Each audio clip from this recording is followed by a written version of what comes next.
All right, so just about now, we interest you to what's happening in the chamber as we wait for the arrival of the Speaker's position any time from now, and that will signify the start of business today, Tuesday, 10th October 2023. And of course, after adjournment, we'll be right here to have a recap of business that will have been transacted on the floor of the House. In case you've just tuned in, we'll go through the questions that are expected to be considered on the floor of the House one more time. That's two questions for oral answer, understanding order number 76, and 5 questions for oral answer, understanding order number 74.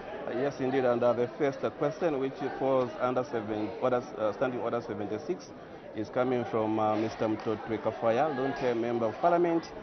He wants to find out from the Vice President in A, whether the government is aware that the acting Auditor General, who approved the report of the Auditor General on the accounts of the Republic for the financial year ended 31st December 2022, is above the constitutional retirement age of 60 years, thereby holding office illegally. In B, if so, why the acting Auditor General has continued to hold office in contravention of Article 252(1) of the Republican Constitution, and C, what the government position on the report that was signed by a constitutionally disqualified office holder is. And we do expect Mr. Chitotela of Pambashe constituency to ask the Minister of Mines and Minerals Development what the government position on the 2 impounded trucks loaded with sugilite in Butute area west of Milenge district on Wednesday, 4th October 2023 is why the illegal mining of sugilite has persisted despite government assurance to stop illegal mining of the mineral in Mopula province, and what measures the government is implementing to stop the illegal mining of sugilite in order to ensure that the mineral is mined for the benefit of the nation. And yes, Claudette, under questions for oral answer standing order 74, we have 5 questions. Question 84 is coming from Mr. Allen Banda, Chimwemwe, Member of Parliament. Is directed discussing to the Minister of Water Development and Sanitation. He wants to find out in 3 parts. A, whether the government has any plans to connect the following wards in Chimwemwe Parliamentary Constituency to the Nkana Water Supply and Sanitation Company water supply system. The wards are as follows: Kamatipa, Twatasha, and Itimpi. In B, if so, when the plans will be implemented, and C, if there are no such plans, why? Question 85 will come from Mr. Miyuto of Kalabo Central Constituency. He will ask the Minister of Health how many maternal deaths were recorded countrywide from 2017 to 2022 year by year, what the causes of the deaths were, and what measures the government is taking to reduce maternal deaths. So Mr. Brenda Nyarenda, who happens to be Lunda's Member of Parliament, wants to find out from the Minister of Health in 3 parts. A, whether the government has any plans to rehabilitate the old Lunda's Hospital in Lunda's district, which is in a deplorable state. B, if so, when the plans will be implemented, and C, if there are no such plans, why? And we've got another question coming from Mr. Chanda of Kantibia constituency to ask the Minister of Health whether the government has any plans to construct a level 1 hospital with a mortuary in Kantibia district. If so, when the plans will be implemented, what the estimated cost of the project is, and if there are no such plans, why? So the last question is coming from Ms. Melesiana Piri, Milanza Member of Parliament. She has directed a question to the Minister of Education. She wants to find out in 2 parts. In A, whether the government has any plans to construct the following infrastructure at the newly upgraded Umozi Senior Secondary School in Milan's parliamentary constituency, the teachers' houses, additional classroom blocks, and a science laboratory, and if so, when the plans will be implemented. So, Claudette, thereafter, we expect the House to resume debate on the motion of supply. Remember, this is the motion of 29th of September, which was moved by Finance Minister, that the House do now resolve into a committee of supply on the estimates of revenue and expenditure for the year 1st January 2024 to 31st December 2024, together with the annual borrowing plan presented to the National Assembly in September 2023. I must also mention here that the expanded planning and budgeting committee is currently sitting and receiving submissions regarding the 2024 national budget. Just now, we cross over to the floor of the House for the resumption of business. Good afternoon. Good afternoon. Honorable members of Parliament, Madam Speaker.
Zambia, Zambia, Zambia, green and we stand under the flag of our land. Zambia, rest to thee, oh one, strong and free. Prayer. Almighty God, who in your infinite wisdom and providential goodness has appointed the offices of leaders and parliaments for the welfare of society and the just government of the people, we beseech you to consider with your abundant favor us, your servants, whom you have been pleased to call to the performance of such important responsibilities in this land. Let your blessing descend upon us here in Parliament assembled, and grant that we may, as in your presence, treat and consider all matters that shall come under our deliberation in so just and faithful a manner as to promote your honor and glory, and to advance the peace, prosperity, and welfare of our country, and of those whose interests you have committed to our charge. Amen.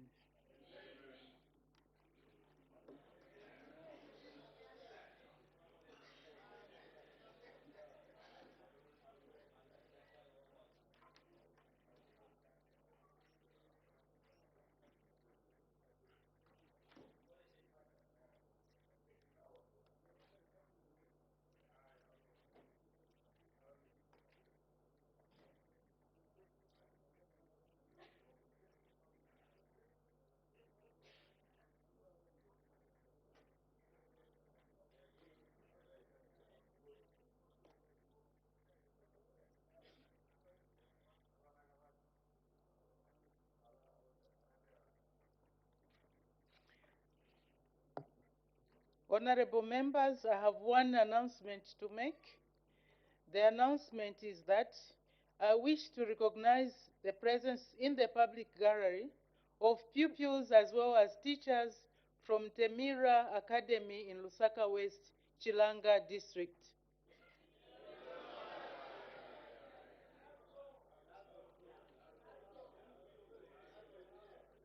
On behalf of the National Assembly of Zambia, and indeed on my own behalf, I warmly welcome you in our midst.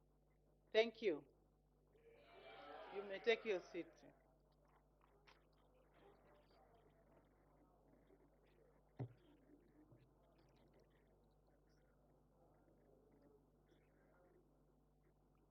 I see there is a indication for matters of urgent public importance.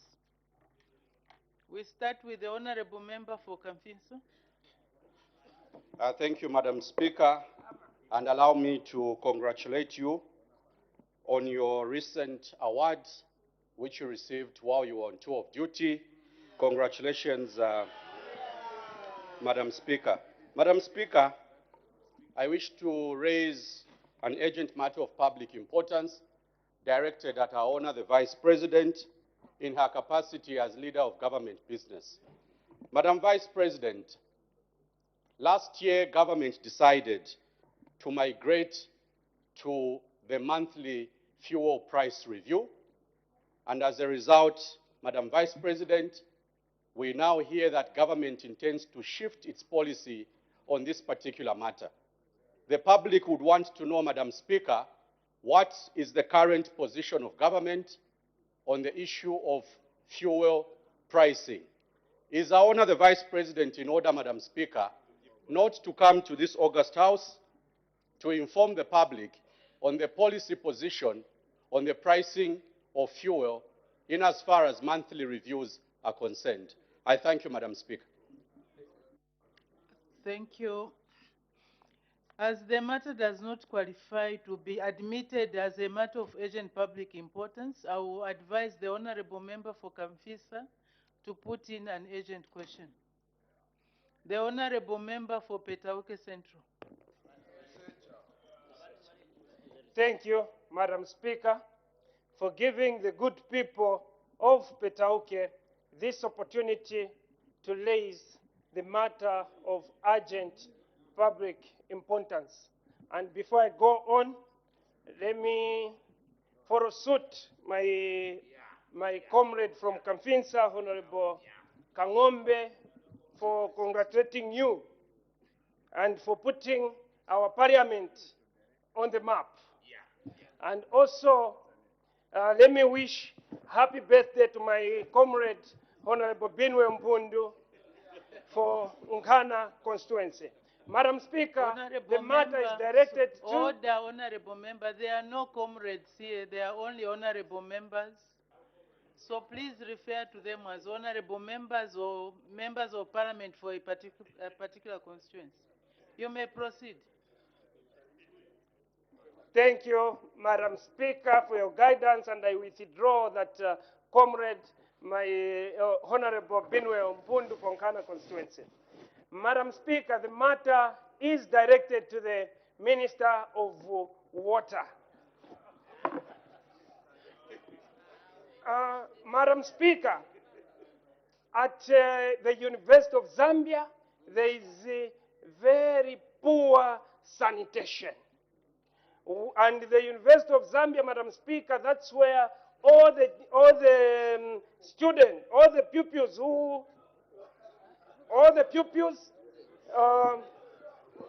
across the country, where they come, they apply the note to say, when we finish, we'll go to university. And it's all of us here, we have got children there. And they risk, Madam Speaker, to get a lot of diseases. Is the Minister of Water in order to sit quietly whilst is the Member of Parliament for Munali, where the same university is, and also is the Minister and the President, I remember, directed him about this matter, but he's just quiet, comfortable, drinking water. Is he in order, Madam Speaker? I thank you.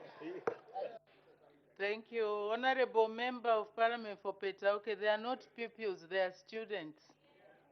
And please put in a question for oral answer under Standing Order 74. The Honorable Member for Luvanseshu. Thank you, Madam Speaker, for the opportunity given to the good people of Ruvansensh constituency to raise urgent public importance, which is directed to the Minister of Mines, Mineral Development.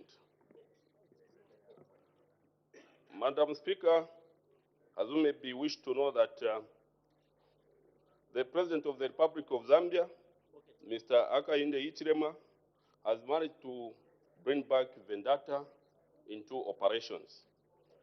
Now, last week, Madam Speaker, the employees, over 890, who used to work for JCHX in Chililabombwe, number 4 shaft, were forced to go on forced leave on the basis that KCM apparently has failed to pay 30 million US dollars to this company. As a result, this contractor, which is responsible for mine development, production, and capital projects, they have failed to keep their workers at Chililabombwe copper mines, and at the same time, they have failed also to pay the contractors and the suppliers. As a result, they have made that harsh decision to send over 890 employees in the streets.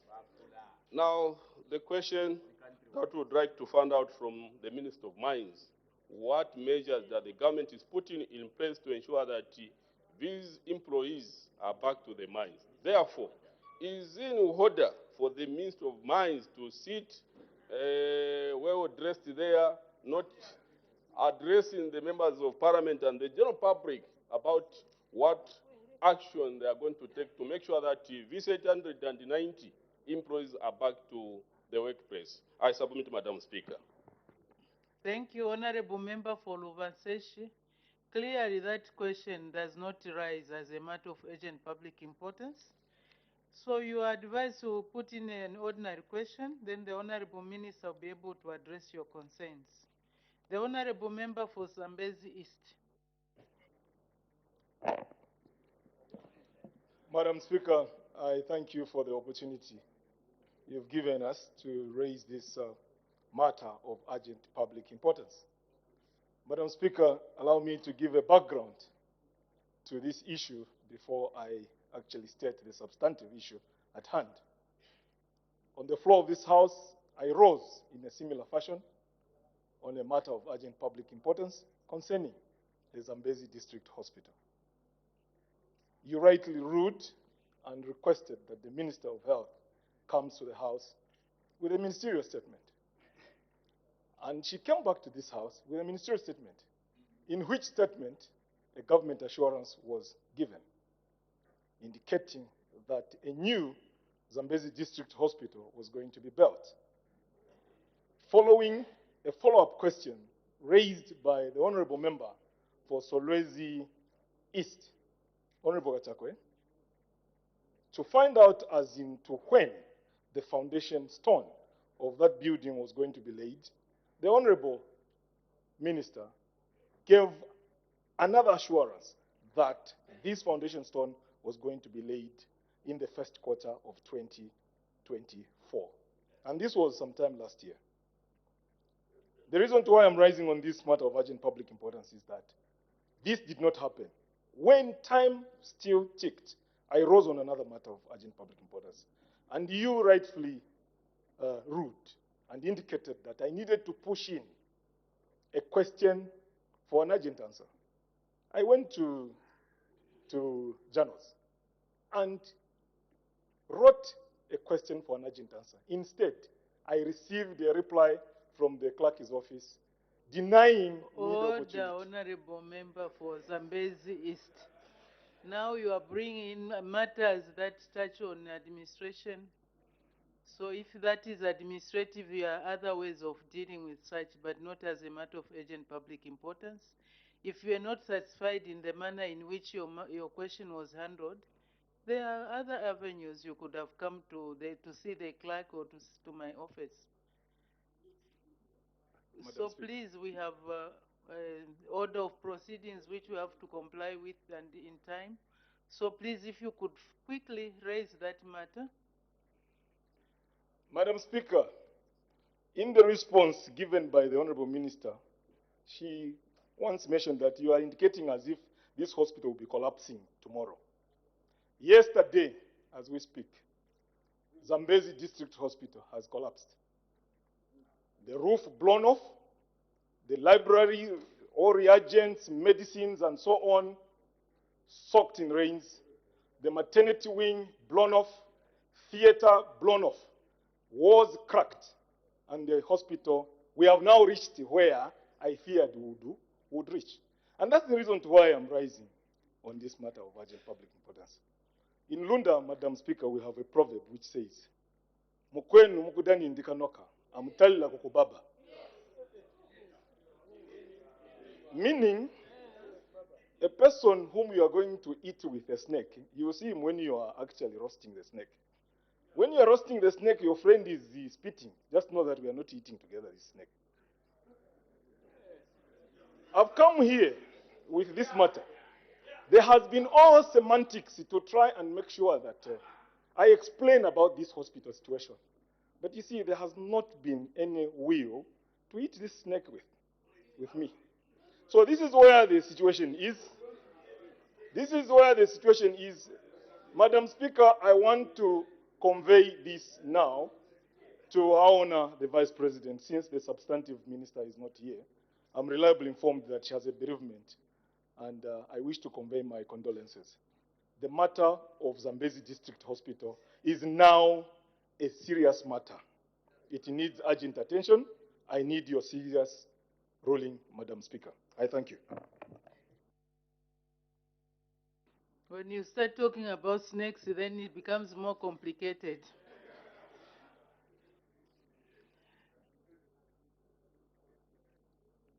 The honorable member has not stated the reasons why the roof was blown off. What caused the roof to be blown off?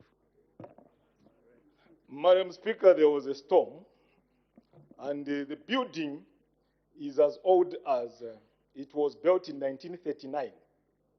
None of us here is of that age. It was built in 1939, meaning it's a weak building.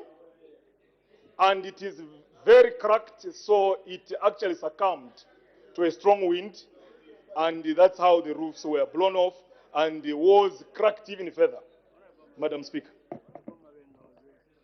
So thank you very much. I recall that I saw that on the newspaper or in the news or somewhere yesterday, that there was a storm and that's what caused the roof to be blown off. Okay, then maybe Her Honor the Vice President maybe can come back. I don't know if it would now or later. Or Her Honor the Vice President is here. Maybe she can shed some light. Thank you, Madam Speaker, and I would like to thank the Honorable Member to bring that issue here. I know, Madam, that he has given a lot of background to what has happened, and yet finally it was a storm that took off the roof and all that. But I thought, like we always say, such an issue shouldn't wait. I hope that he has been to my office because it now moves currently for immediate mitigation measures should come under disaster management. I think that's where we start from, and that's why I'm rising here, Madam, that let us quickly look at that as we look to the construction. We have to look at the situation right now under disaster management and mitigation unit because it is a disaster. Thank you, Madam. Thank you very much. So the Honorable Member for Zambezi East is advised to liaise with the Vice President's office, Disaster Management Office, to see how these issues can be addressed.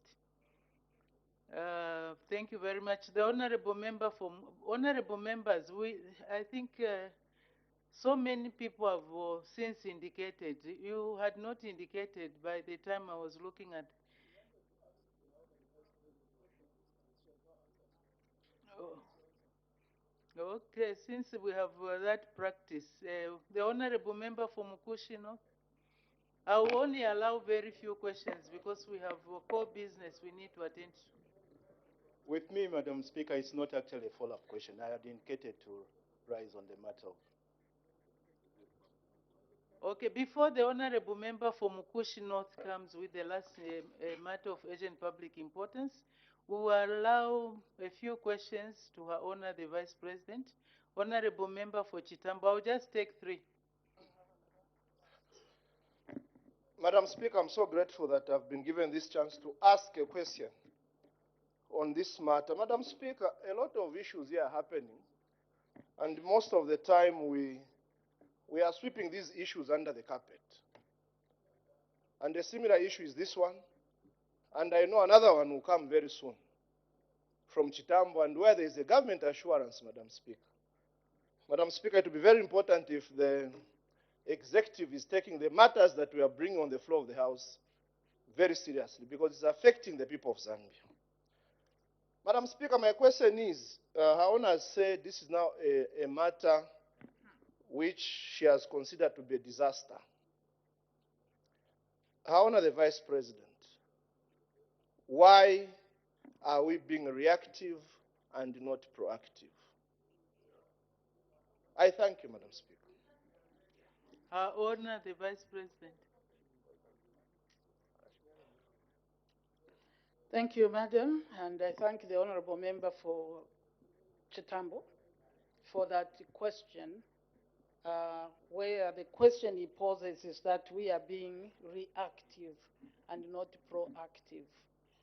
I appreciate the question you asked the Honorable Member for Zambezi when you said, what caused that? Colleagues, there is a lot of work that must be done in this country. And indeed, there was commitment to the Honorable Member. And even that commitment that government makes here, the assurances, doesn't mean that it will be done overnight. Even if a hospital had, even if government had started constructing a hospital, I believe it would not have been completed from the time that the question came. And yet this disaster is more or less caused by nature. That's why we take it that way. I think I'm standing here to look at the situation as it is. That commitment is there. I'm sure on the drawing boards and the resources that may be available may be there. It doesn't mean that when a commitment is made, government assurance, then immediately it will be done and complete. I think we can differentiate here that this has happened not to collapse just because it is old, but there was wind. And this is going to continuously come. It comes from members here. Schools are blown off. Some of them that have their roofs blown off, for example, are even the newer ones, because the older ones have better construction, and we respond to those. So I hope that we do understand why I'm responding in the manner I'm responding. It doesn't cushion the issue that there was a government assurance. I believe that under the ministry, that still stands. Thank you, Madam. Thank you. The Honorable Member for Bangweru. Thank you, Madam Speaker. The Honorable Member who raised this matter has in the past raised the same matter, almost 2 years down the line, employing the Minister of Health to do something. And true to his word, he said we'll face disaster if this facility is not worked on. And it has come to pass, Madam Speaker, today. Your Honor, the Vice President, why do sometimes government take a very casual approach to matters of this nature? Thank you.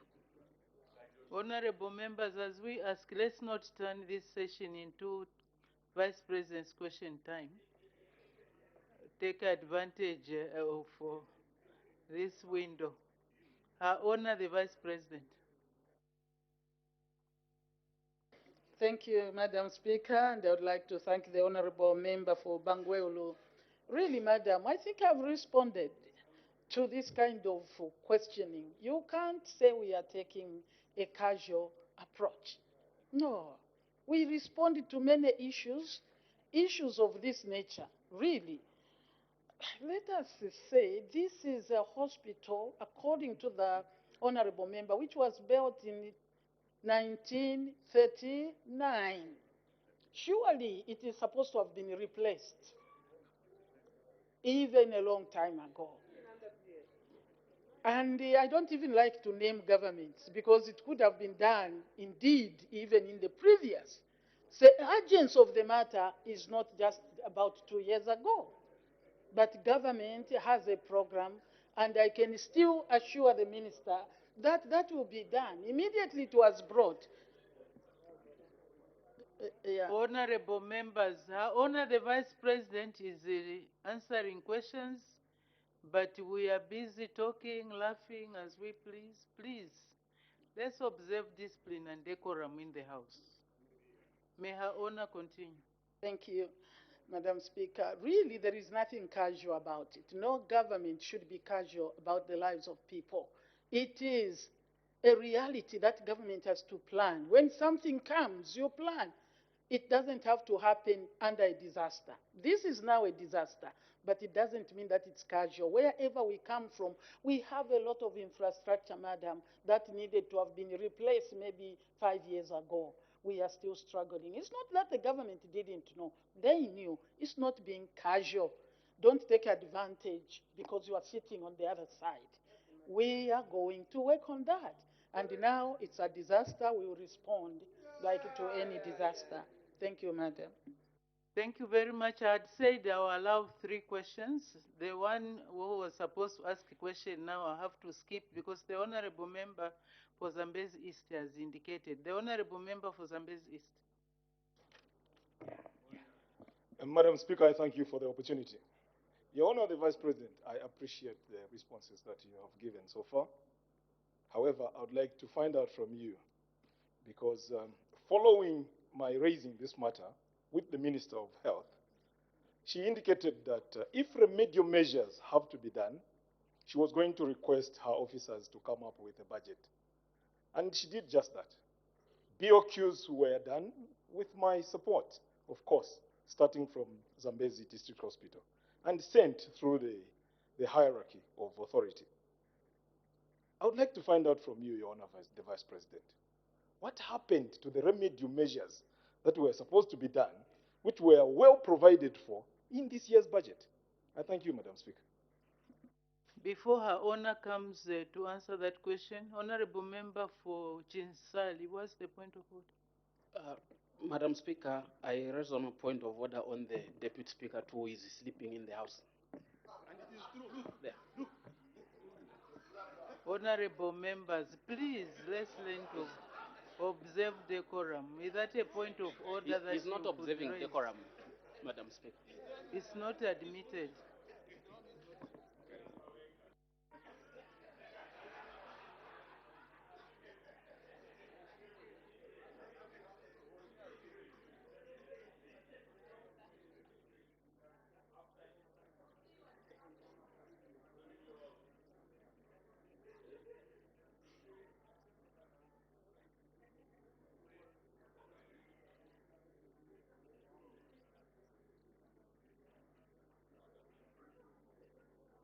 Order, honorable members, I'm quiet because you are making noise.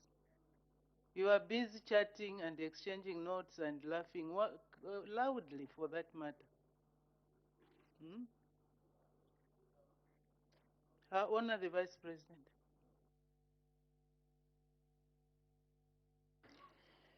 The question the honorable member has given as a follow-up becomes very difficult for me to be able to answer standing here, that the plans were made for this year, in this year's budget, and that's what you are saying, all the study has been done, but the work has not been done. All I can say is that I can't stand here and say exactly what happened, but the year is not over, because when government starts work, it starts in that year and the resources reserved for the project.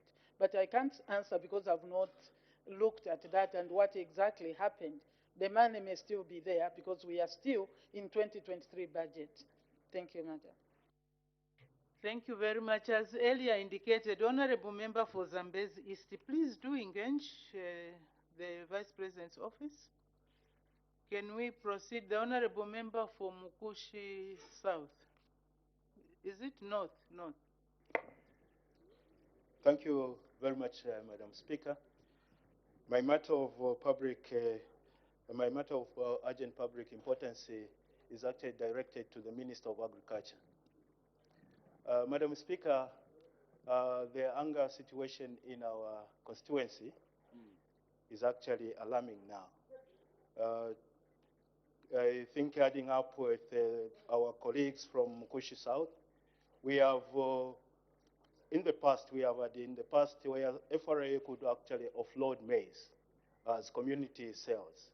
I think speaking on behalf of all my colleagues coming from rural constituencies, this has been the trade where FRA at some point will come in and offload what is called community sales.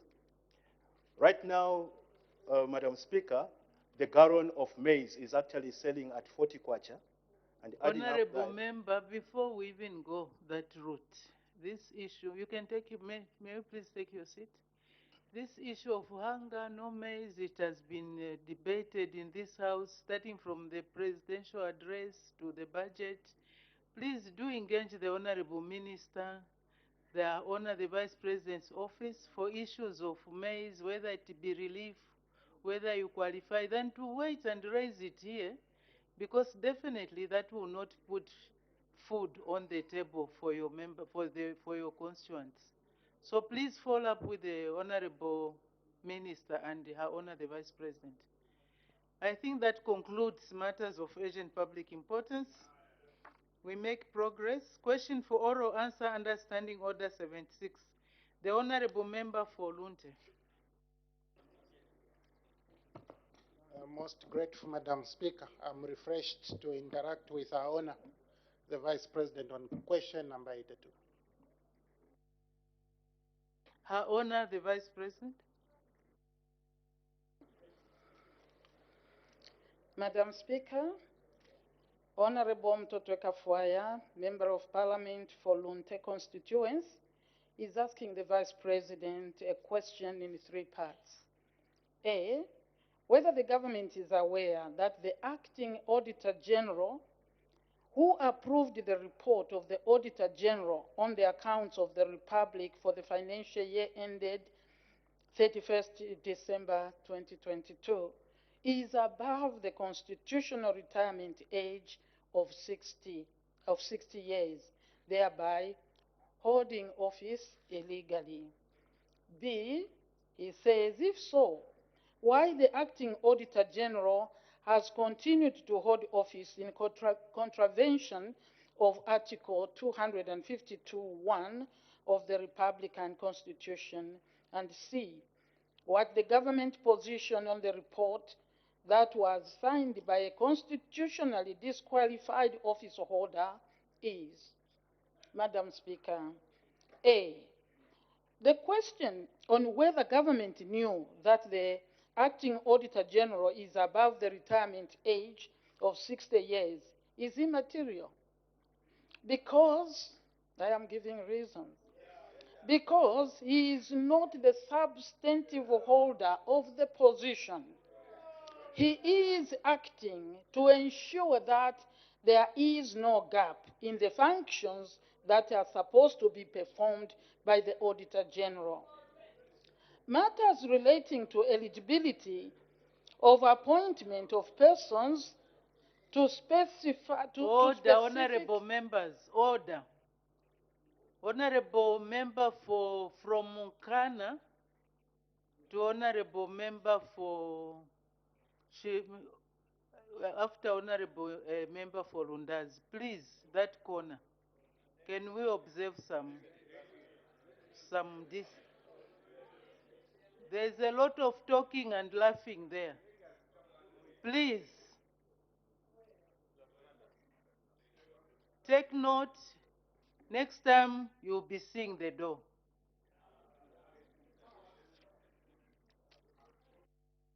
May Her Honor continue. Matters relating to eligibility of appointment of persons to specific positions only arise at the time that the actual appointment is being considered through the stipulated procedures of the law. The Constitution does not preclude any person to act as Auditor General who is above the retirement age where there is a vacancy.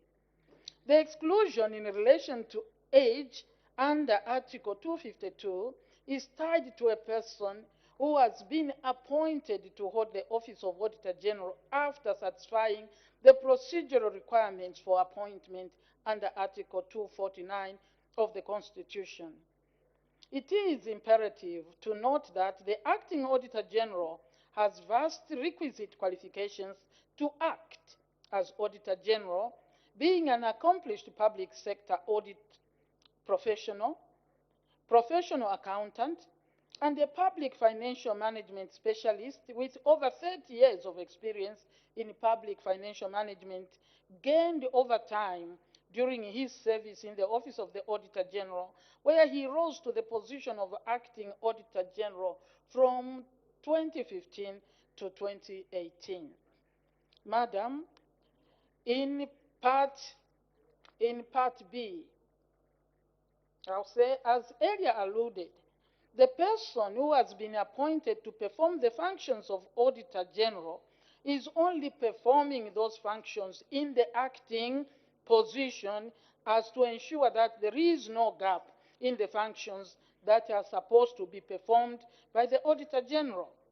He is not the substantive holder of the position, and therefore there is no contravention of the provisions of the Constitution. A contravention can only arise if he was duly appointed in accordance with the provisions of Article 249 of the Constitution. In C, the report that was approved by the acting Auditor General is valid as the person who approved the report is acting in that position. This is supported by the interpretation and general provisions of Act Cap number 2 of the laws of Zambia, which provides that any reference in a written law to the holder of an office is construed as a reference to the person for the time being lawfully holding, acting in, or performing the functions of the office. Thank you, Madam. Thank you. Supplementary questions. We start with the Honorable Member for Chiluvi. Thank you, Madam Speaker. Since our Honor the Vice President has quoted Article 52 in answering the question and taking away the Auditor General, the acting Auditor General from the domain of acting, now the same person has been appointed as substantive Auditor General. Is she confirming that that appointment is illegal? Her Honor the Vice President. Thank you, Madam. No, Madam, the Honorable Member for Chiluvi, I am not confirming any illegality here because the appointment of Auditor General has a process that includes this House. He can only be appointed through the process. And that is it. So we don't have anybody who is appointed today until this House is part of the appointment. Thank you. The Honorable Member for Kamfinsa. Madam Vice President, in your response to the important questions raised by Honorable Kafwaya, you did confirm that the age requirement is very explicit and cannot be changed in any context. Are you therefore confirming that the appointment of the acting Auditor General is now and void? I thank you, Madam Speaker. I don't know if the Honorable Member was listening to the answer. Please, let's listen so that we don't repeat the same questions, so that we save time. Her Honor the Vice President, for the sake of the Honorable Member for Kamfinsa, who did not hear the answer.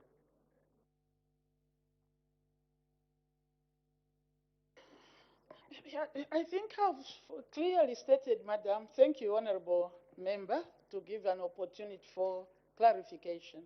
I don't think here I've said this. The acting Auditor General is substantively appointed because the procedures to have an Auditor General has to include this House.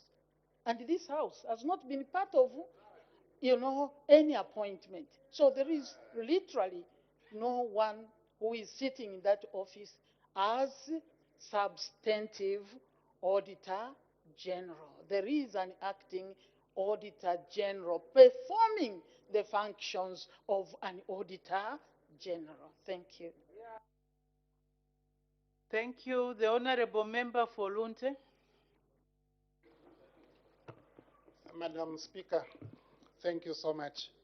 Our Honor, the Vice President has said there is no one who has been appointed because the process includes nomination by the President, ratification by this Assembly, and swearing in. Has the President nominated a disqualified person? And therefore, what's your position on that? Her Honor, the Vice President. Thank you, colleagues. No, definitely. I think I don't want to go beyond the question. Taiko Selebane, this is, honorable members, there's nothing difficult here. You have to understand when you come to ratification, you'll have to look at the reasons that the appointing authority gives. And what kind of appointment? We have talked of substantive person. There are different conditions under which people work in Zambia. That includes the retired, the what. So definitely, Honorable, I am not saying, he has nominated a disqualified person. Have we read the conditions under which even the announcement talked about this House? So it's a process that you'll have to be part to. Thank you. Thank you. The honorable Nomination, mem- madam, oh, is sorry. not appointment. Thank you. The honorable member for Lunte, another question? Madam Speaker, thank you so much. The Honor has referred to different circumstances which employment take. This is a constitutional office and established by a constitutional provision which is clear, Your Honor the Vice President, that a person who is 60 years cannot sit there. They have to retire. Dr. Mwambwa is 64 years. This is why it has to be simple. Is that person, under what other circumstance can he sit in that office? Thank you, Madam Speaker. Again, the question was answered. Her Honor the Vice President.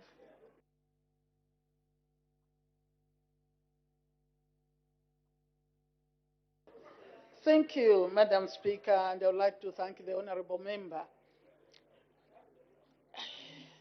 If the president has nominated, don't worry, there is nothing here. If the president has nominated a disqualified person, then you have a duty here. You cannot start.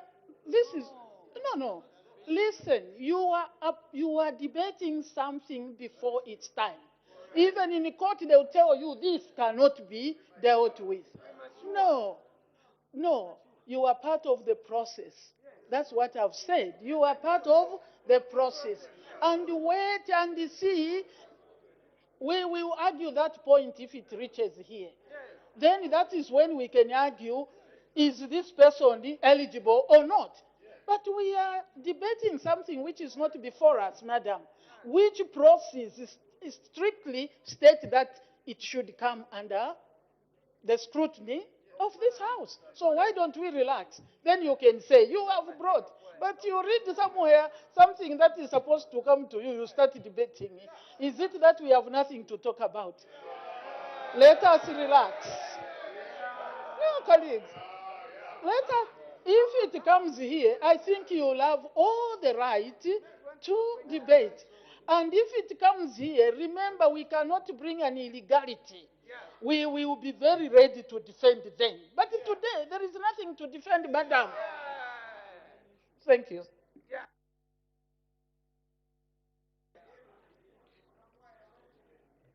The honorable member for Bwana Mkubwa.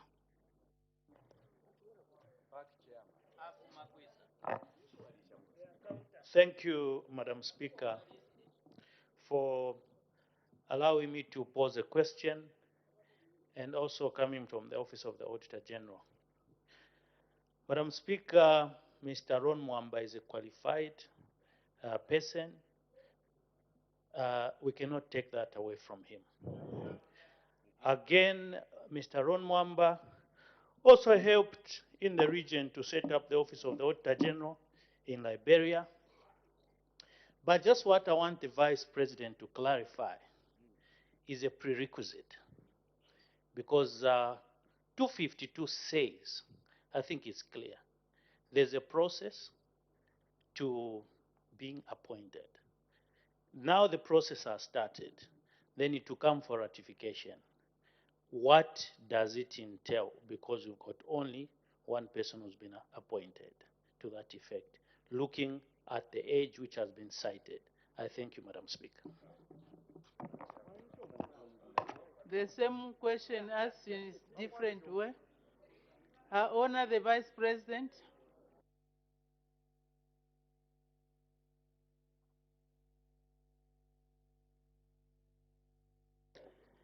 Thank you, Madam Speaker, and thank you. Honorable members know all the answers. I don't know why they're asking. The Honorable Member for Bwana Mkubwa, I think I agree that there is no question about the professional academic qualification. The question is constitutional. This is why I've said I will not start debating something prematurely. The process has begun somewhere. This house has its own role. If you think you start hearing what other institutions have done, a process that will come here and you start debating. I think that's not the way we proceed in this house. Otherwise, we'll judge people here and convict them on the floor because then we have a right to do that. No, let us wait. If that name comes, we will debate. That's why I've said we will debate under which condition is he being brought. Is it permanent and pensionable? Is it this and that? That will come. That time will come. For now, calm down, colleagues, and wait if that comes here. Why should we debate something that is not with us? Thank you, madam. Thank you very much. In order to avoid being repetitive, in accordance with Standing Order 67 rather, we make progress. Next question, the Honorable Member for Pambashe. Thank you, Madam Speaker, and welcome back. Question number 83. The Honorable Minister of Mines and Minerals Development.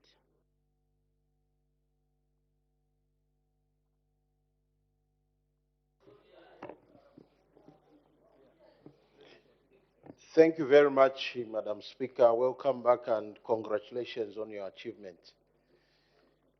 The Honorable Member for Pambashe asks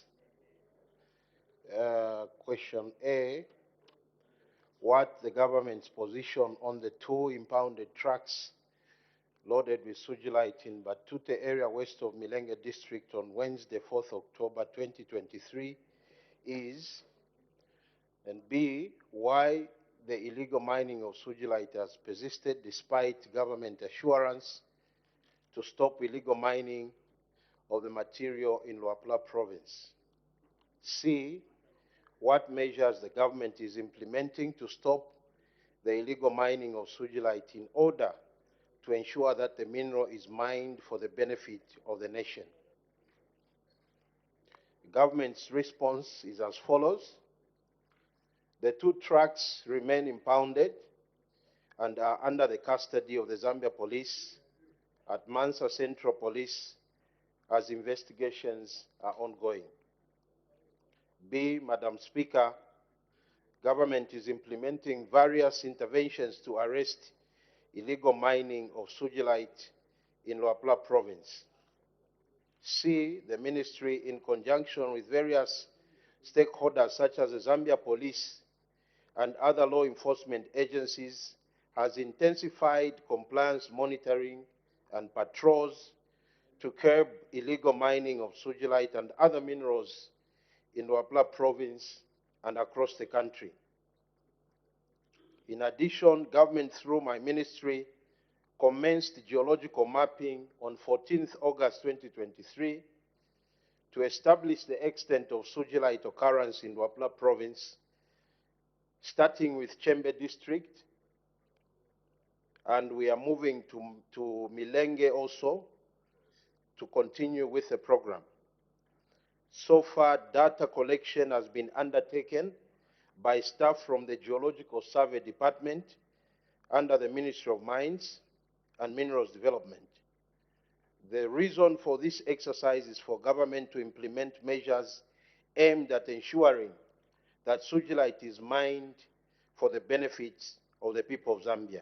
I thank you, Madam Speaker. Thank you. Supplementary questions. The Honorable Member for Pambashe. Thank you, Madam Speaker. Madam Speaker, the great concern about the people of Luapula province is how these illegal miners are managing to break that barrier of the paramilitary who are guarding these mines. Because, as Madam Speaker, as you go to Utete and Chembe, you find a contingent of paramilitary. How are they managing to get to mine, start blasting, mining and loading without the state knowing?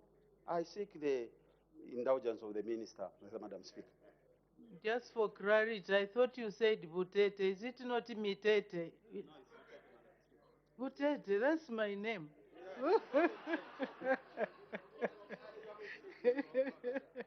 Most likely. Before the Honorable Minister comes on to answer the question, there's an indication for a point of order. Honorable Member for Luena, what's the point of order? Madam Speaker, I'm grateful for the opportunity to raise this point of order. Madam Speaker, last week, and I'm raising this point of order, Madam Speaker, in terms of 203, and in particular 2032, which talks about the conduct of members. And this point of order is on the leader of the opposition, alongside his colleague for Chinsali. Order, Honorable Member for Luena. If you have any point of order which arising from what happened last week, please, you know the procedure. You can put in a letter of complaint. You cannot raise the point of order at this stage. It's a bit too late in the day. Thank you. Thank you. What's the point? If you go straight to the point of order, then it will be clear. Don't start giving a historical background. Thank you very much, Madam Speaker. Madam Speaker, the Honorable Member for Chinsali, with intention to bring ridicule and embarrassment to the second Deputy Speaker, rose on a point of order. And Madam Speaker, Order, honorable members, let's listen to what is. And Madam Speaker, our standing orders 2032 specifically prohibits that behavior. Is the honorable member for Chinsali in order to hide behind a point of order when in fact his intention was just to bring ridicule, embarrassment on the second Deputy Speaker? I seek your serious ruling, Madam Speaker. Order, honorable members. I had actually indicated and warned the honorable member for Chinsali to desist from raising such points of order. So I think that matter has been dealt with, but if you are not happy, you can still do a complaint. Because I had guided the honorable member, actually, that point of order by the honorable member for Chinsali was made in bad faith and it was not admitted. May the honorable minister proceed to answer the question. Thank you, Madam Speaker, and thank you, Honorable Member, for that question. First and foremost, Madam Speaker, even in heavily guarded places, thieves can still go in and steal. What is important is to expose the thieving. And what this government has been doing, Madam Speaker, is not to sweep the dirt under the carpet, is to expose when people are doing illegal things and take them to task, and this is what we are doing. Government on its side is putting in place measures to curb illegal mining. And Madam Speaker, as I've said in the past, these minerals are being discovered by villagers, by people that are going to the fields, because the country wasn't exploring or mapping. And when they discover these things, they start using them. But government is moving in to curb any illegal mining of these things, and we are not sweeping anything under the carpet. So measures are in place to make sure that anybody found doing illegal things is actually, the law visits them. I thank you, Madam Speaker. Thank you. The honorable member for Kamfinsa. Honorable Minister of Mines, you are aware that in Zambia we have a law called the Mines and Minerals Development Act, which is used to govern the exploration, mining, and disposal of minerals. I want you to confirm to this August House and obviously the public whether this mineral we are discussing today is recognized under the laws of Zambia as a mineral. I thank you, Madam Speaker. The Honorable Minister of Mines and Minerals Development. Thank you very much, Madam Speaker, and thank you, Honorable Member, for that question. I think I was on the floor of this House when I said we are profiling all the minerals, including lithium, including sugilite itself. They will be put on the profile of the minerals that Zambia has, but that cannot stop us from mapping and exploring, because in fact exploration and mapping is a way of searching, and we are doing just that, so that look, when we see the extent of mineralization, then we'll even announce to the public and will be part of the profile. But if it's not something that could be continuous, it may not even be on the profile of the minerals. I thank you, Madam Speaker. Thank you. The Honorable Member for Petauke Central. Thank you, Madam Speaker, for giving the good people of Petauke this opportunity to ask a follow-up question on a very, very important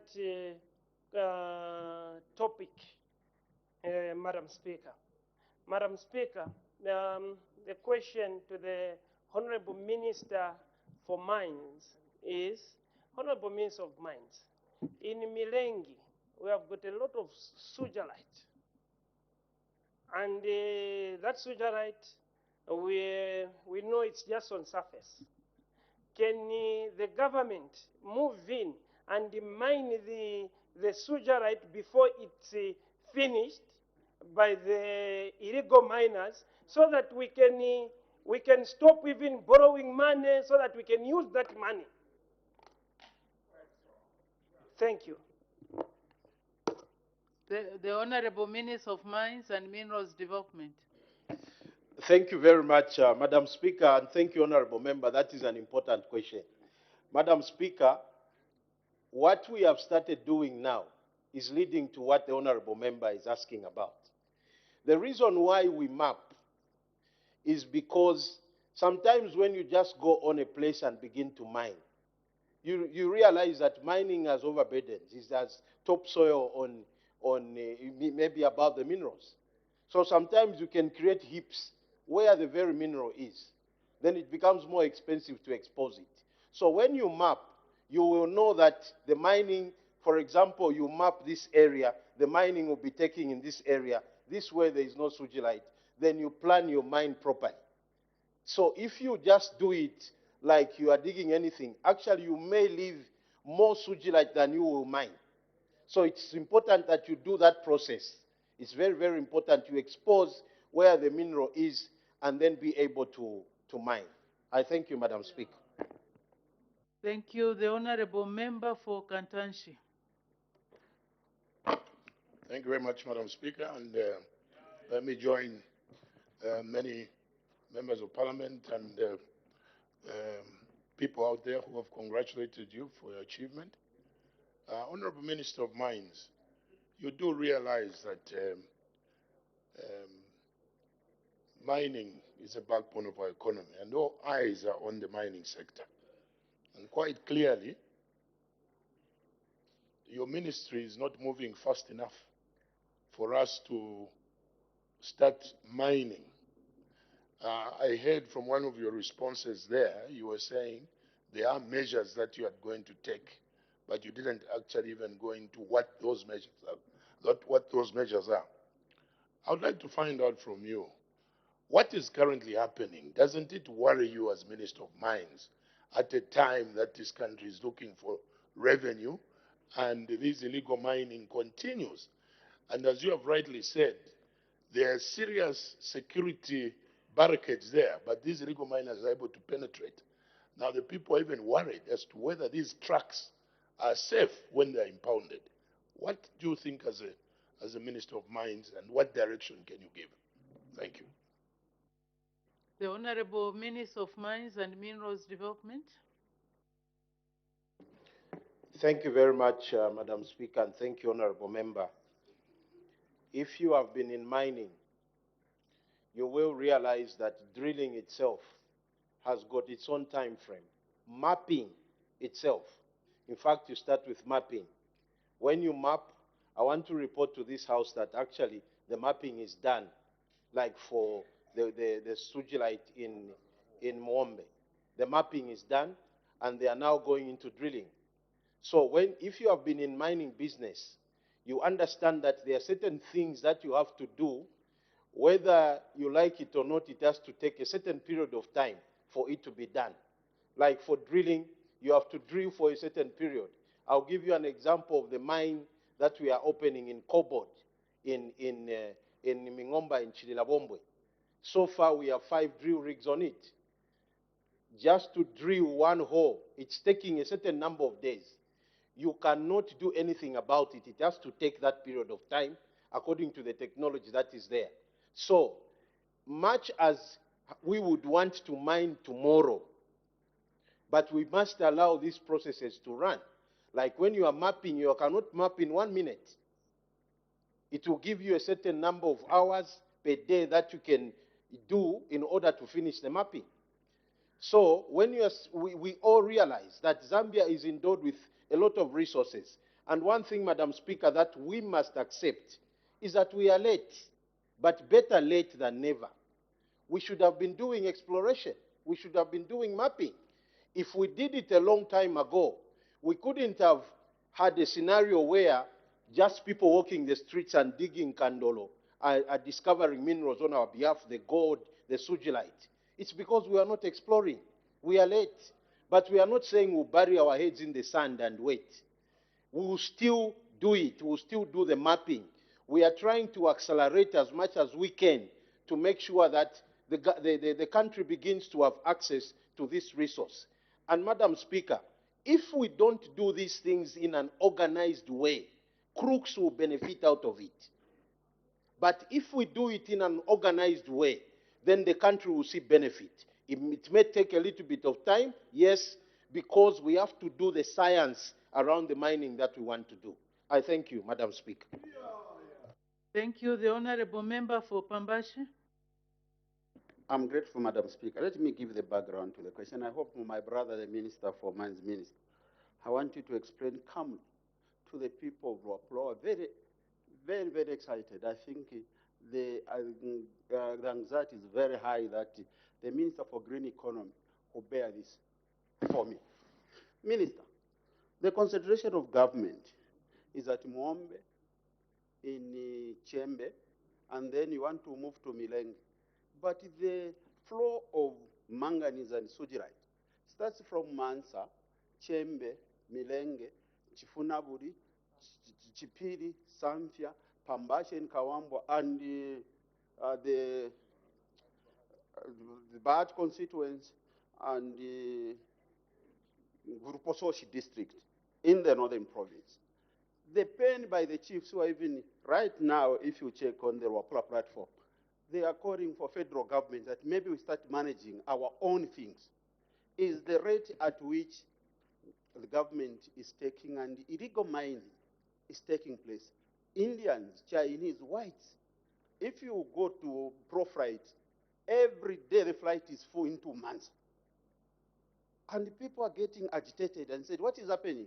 Here you are telling us and you are telling the Zambian people, you are mapping, you are exploring, but they live there and they see the level of illegality that is taking place. And they begin asking, what is happening? Who's benefiting from this? Where is our government? When are the Zambian people and the people of Wapra province going to benefit? Now the question, Minister, we understand the technocrats of mapping, identification, drilling for you to know the level of the minerals that are there, but right now illegal mining is taking place.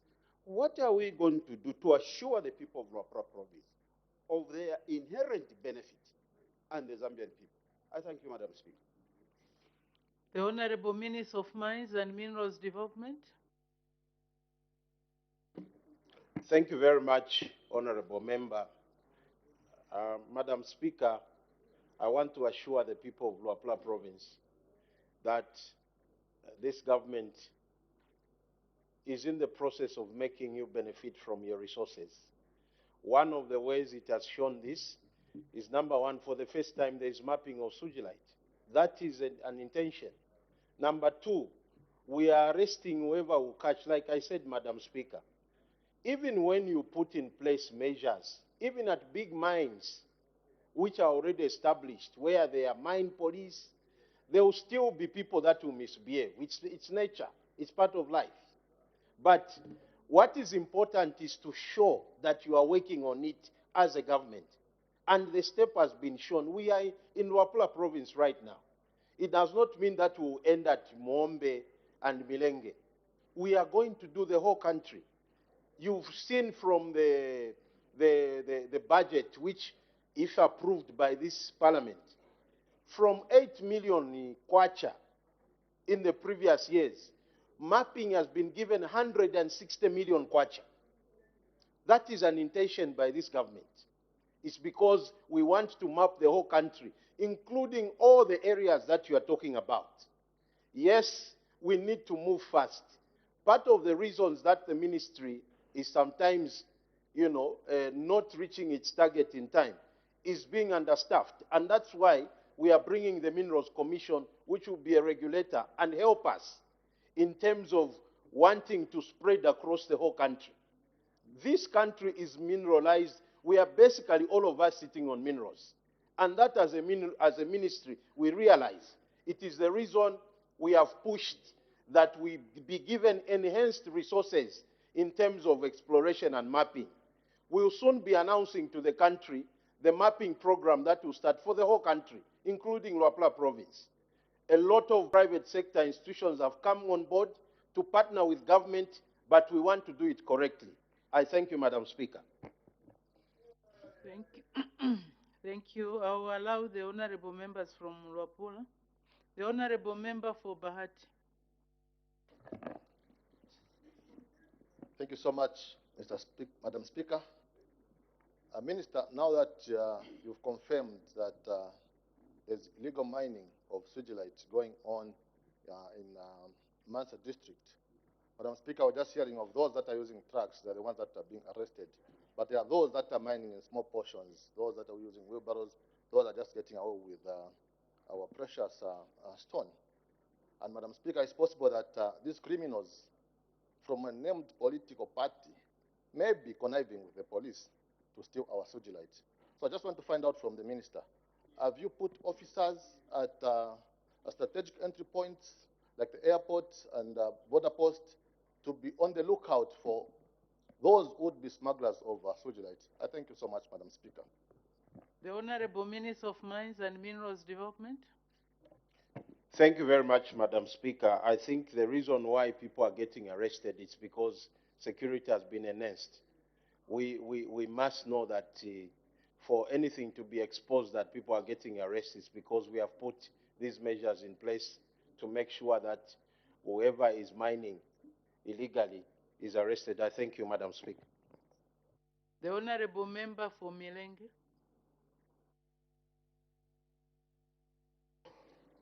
Thank you, Madam Speaker. Minister, the activities in Utute has been going on for months now, and this was reported. What could have caused your ministry to delay in terms of these arrests? Because these arrests are done in Mansa town, 70 kilometers away.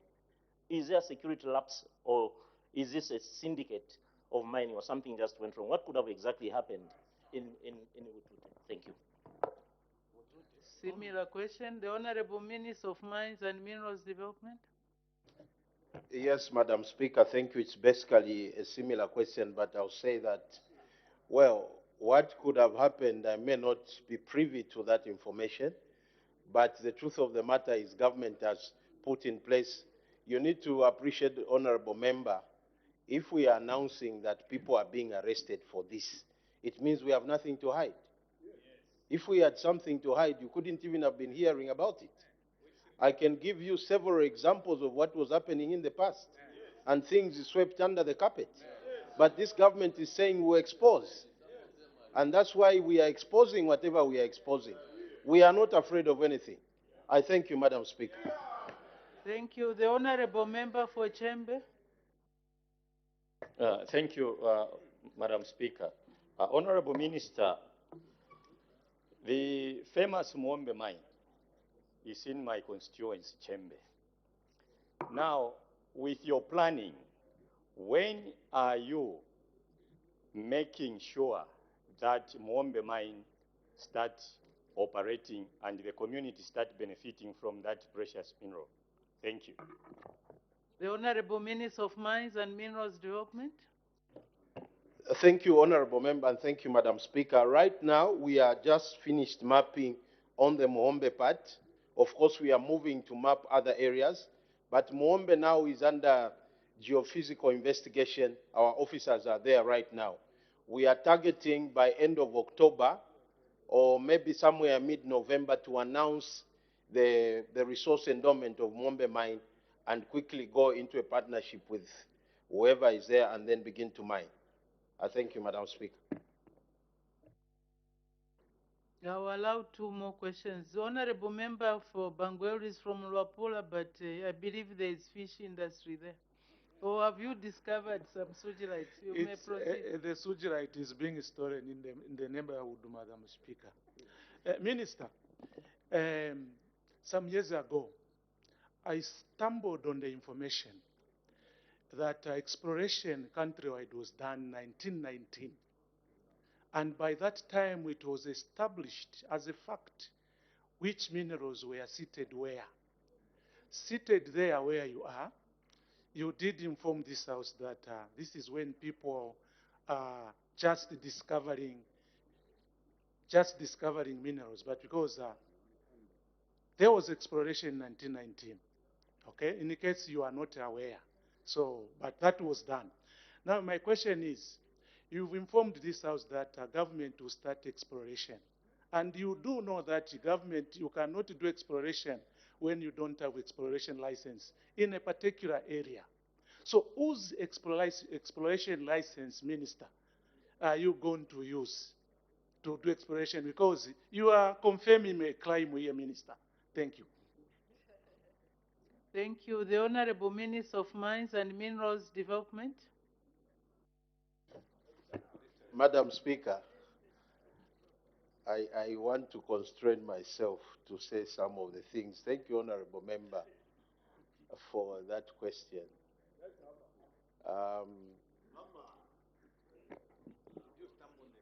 Sometimes that's why we say people may just want to say something because they are in Parliament. Because, Madam Speaker, when you talk about 1919 first and foremost, what technology was there to tell us really the minerals that we are seated on today? 1919.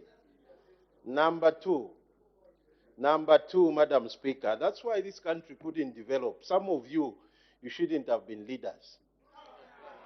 You know. Order, Honorable Minister, let's not go that route. Just, Honorable Minister, please just answer the question, then we make progress. Thank you very much, Madam Speaker. I thank you, Madam Speaker. 1919, Madam Speaker, and today, there are better technologies. You can map a country in a very short space of time. The history that we have right now, the information, authentic one, is that we are just 45 to 50% explored as a country. This is authentic, this is true. And that exploration of 45 to 50%, Madam Speaker, happened under very old technology, meaning it's like what is happening now, Madam Speaker. Let me lecture a little bit. In the past, when we were mining, we had what we were calling... Order, as long as the minister doesn't open a Pandora's box, please, let's just stick to the question. I want to give an example of technologies, Madam Speaker. In the past, the so-called tailings now were considered as waste. They were thrown away. That's why we have issues like the Black Mountain. These tailings were thrown away. So, Madam Speaker, because of technology, these are now being remined because we have improved on technology. In the past, we were considering them waste. Now, these are resources that are even causing fights. Why? Because technology has improved. And even on mapping and exploration, there is now new technology. So wherever we mapped, we need to go back. That's why mapping and exploration, you don't stop. Even mines that have already discovered a resource, they even have exploration departments where they are exploring on that tenement to make sure that they discover more resource. And then when somebody's, Madam, my honorable member says, you can only explore when you have a license. No. The mandate of discovering minerals and exploring is with the government. Then they will advertise and say, Zambia has these minerals. Can you come and apply and get licenses? That's how it works. So, Madam Speaker, it is within our mandate as a Ministry of Mines to actually do exploration and mapping for the sake of the country to develop. I thank you, Madam Speaker. Thank you very much. I think I know there are still indications, but we need to move. You can still engage the Honorable Minister to make any suggestions that you may have. We are all interested in this sewage light. I wonder how much is it, what is the value of sewage light? So I think those are the issues that you can follow up with the Minister so that we can tap into that resource, we can deal with our economic issues. Question for oral answer, understanding order 74, the Honorable Member for Chimwemwe. Thank you very much, Madam Speaker. Question 84. The Honorable Minister of Water, Development and Sanitation. Thank you, Madam Speaker. Let me also join my colleagues who spoke earlier before me in congratulating you, Madam Speaker, for the award. Congratulations. Madam Speaker, the Member of Parliament for Chimwemwe constituency, Honorable Banda, is asking the Minister of Water Development and Sanitation the question, which is in three parts. A, whether the government has any plans to connect the following wards in Chimwemwe parliamentary constituency to Nkana Water Supply and Sanitation Company water supply system. 1, Kamatipa, 2, Twatasha, and 3, Kamatipa, Twatasha, and Itimpi. B, if so, when the plans will be implemented, and C, if there are no such plans, why? Madam Speaker, our response is as follows. A, government has plans to connect the following wards in Chimwemwe parliamentary constituency to Nkana Water Supply and Sanitation system. Kamatipa, Twatasha, and Itimpi.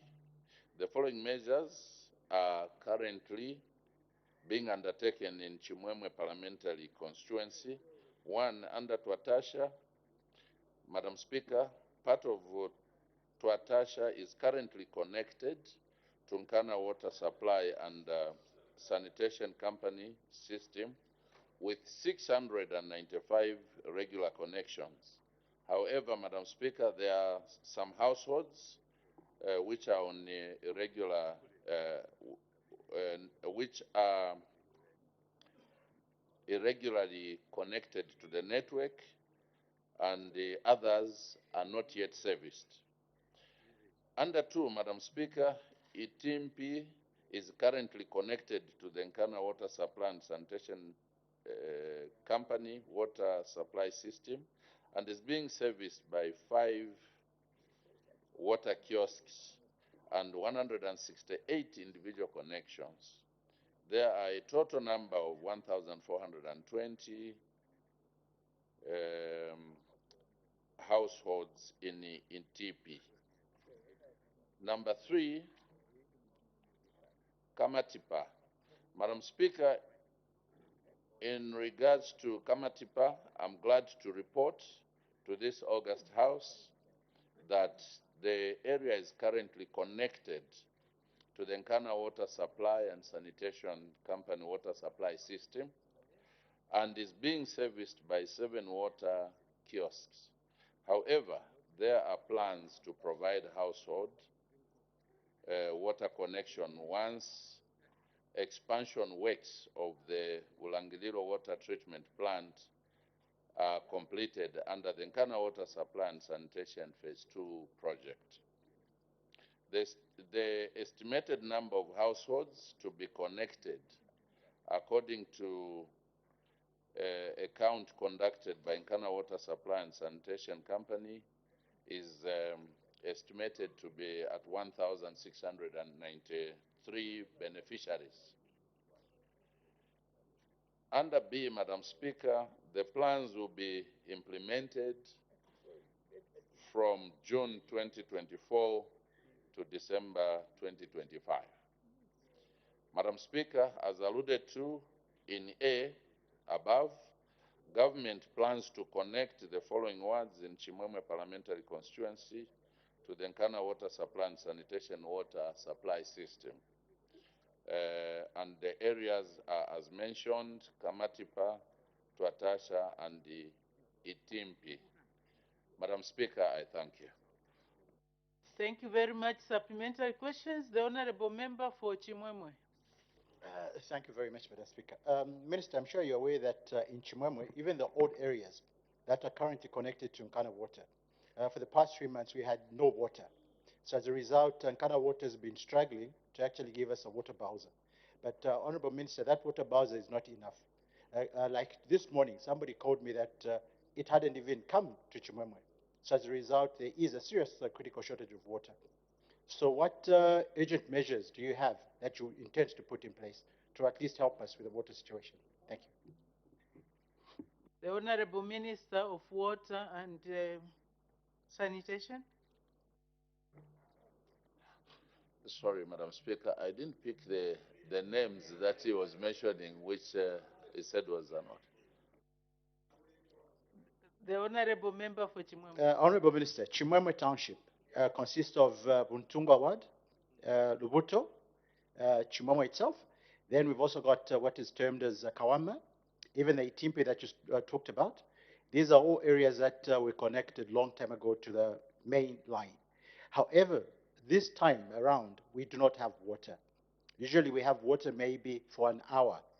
But now, like the past 3 months, we've completely had no water. And we're at the mercy of Nkana water.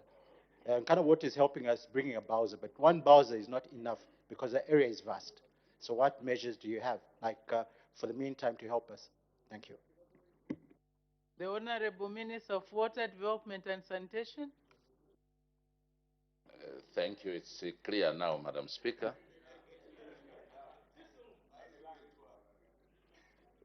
First of all, Madam Speaker, I want to acknowledge that around this time of the year, most of the areas are actually water stressed because those that depend on our supply from the boreholes, you'll notice that the water table has gone low, but equally, those that are dependent on our network from our surface source, even there, the water might not be enough. In terms of what measures we have, as you have already indicated, when we use water bowsers, obviously, these are interventions to ensure that we attend to the areas that are extremely stressed. Madam Speaker, I'll try to speak to the board chair today to see what additional measures we can put in place, probably to increase the number of water bowsers. We'll have to make arrangements to bring in a water bowser from somewhere if our CU would be able to manage so that we can assist our people further. Madam Speaker, it's a very challenging period, not only in the areas mentioned, but in a number of areas we are facing serious challenges because of the period we are in.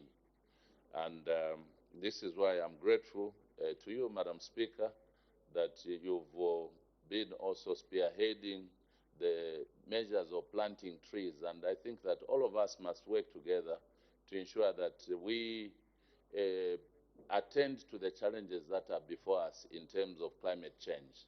The effects of climate change are real in terms of water supply, challenges that have befallen us. Thank you, Madam Speaker. Thank you. It's a constituency-based question, so I want to catch up on time. The Honorable Member for Chimwemwe, do you have another question?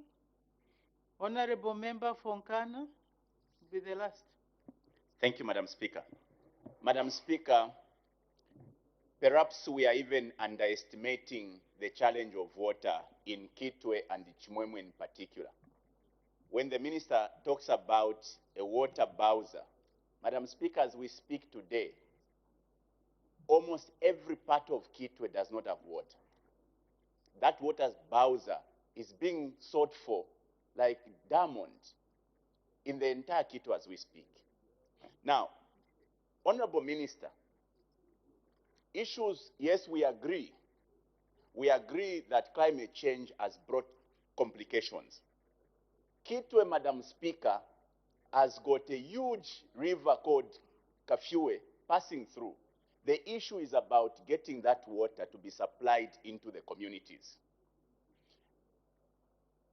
Honorable Minister, like for Chimwemwe, last week at Nkana Water, I was given a quotation of 42 million kwacha to connect just one community, 42 million kwacha. My question to you, water kiosks can't save the people of Chimwemwe. Neither can it save the people of Ndeke and Mindolo. The way is to connect people to the network.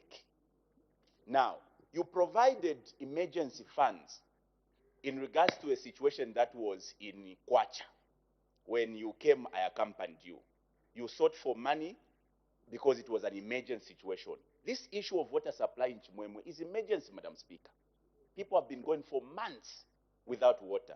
Don't you think the remedy now is to go and source for emergency funds so that we connect these community areas, Mindolo, Chimwemwe, Ndeke, to the network, as opposed to providing kiosks, because the people can't even afford buying water from the kiosks. And climate change is not an excuse. We have water in Kitwe. I thank you, Madam Speaker. Thank you. The Honorable Minister of Water Development and Sanitation.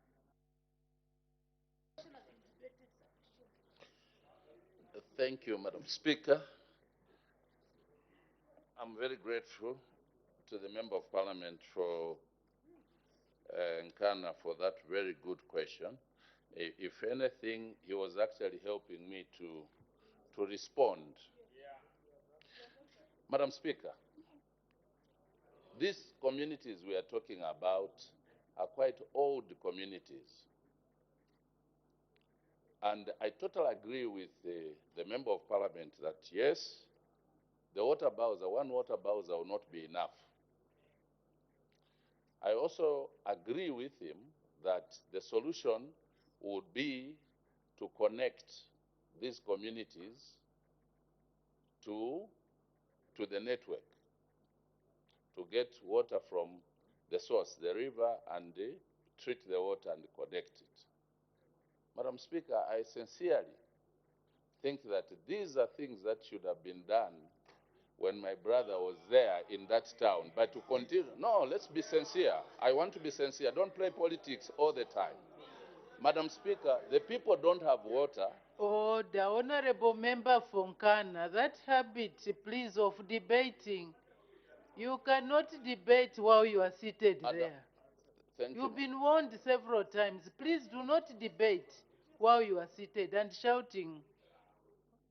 What do you mean, are we? You can go and debate outside. You can go. May you leave the chamber and debate outside. The Honorable Member for Chimwemwe.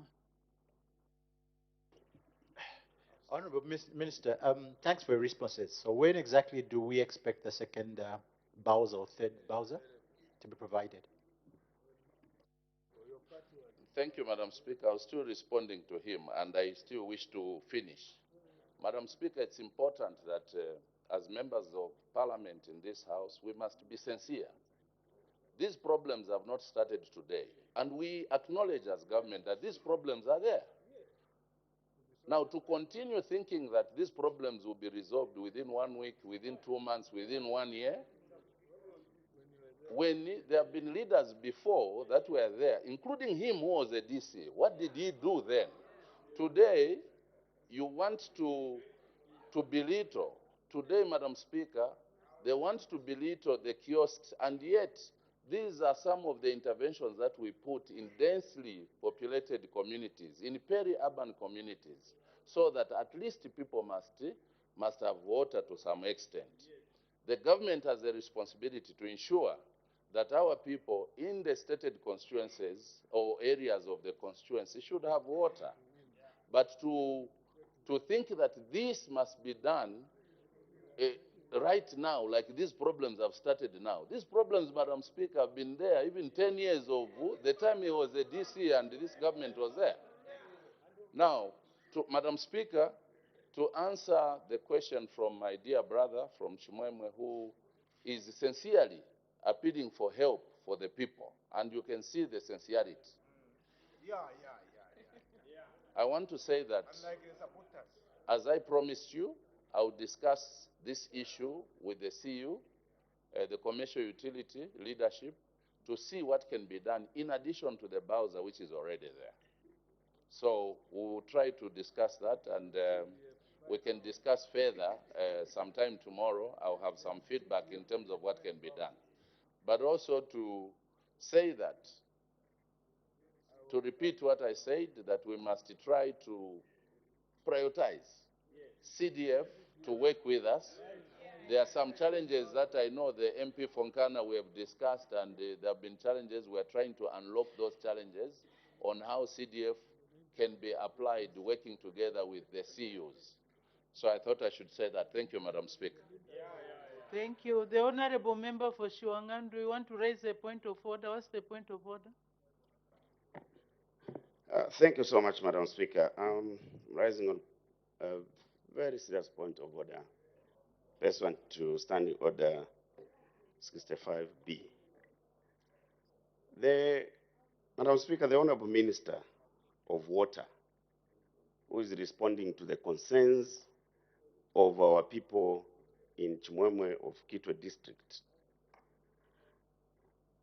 has opted to start apportioning blame when he knows, Madam Speaker, for the fact that the existence and creation of his ministry was a result of realizing that water was a very important sector. It used to be under the Ministry of Local Government and Rural Development, under my leadership. And he knows that we undertook major projects that he's proud of as a ministry. Kafue Bauk, Kafu Bauk on the Copper Belt, is in order to insinuate that the leadership which was there before did not care about this very important sector of water, when actually is the ministry that is sitting on was a creation of our government realizing how important the water sector was. I seek your serious guidance, Madam Speaker.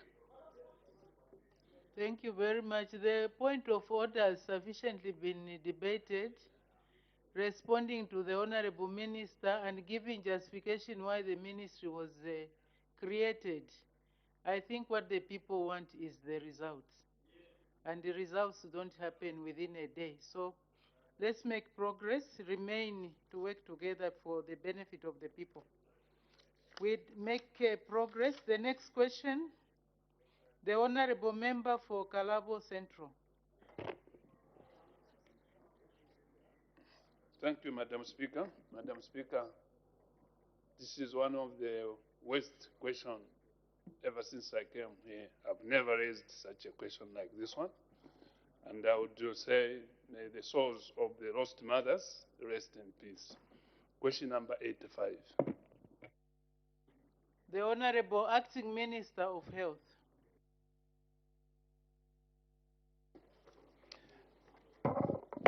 Madam Speaker, let me also add my words of congratulations to you for the tremendous achievement of your award. I think it makes this country proud, and also this House proud. Especially that you are female and you are from Luena.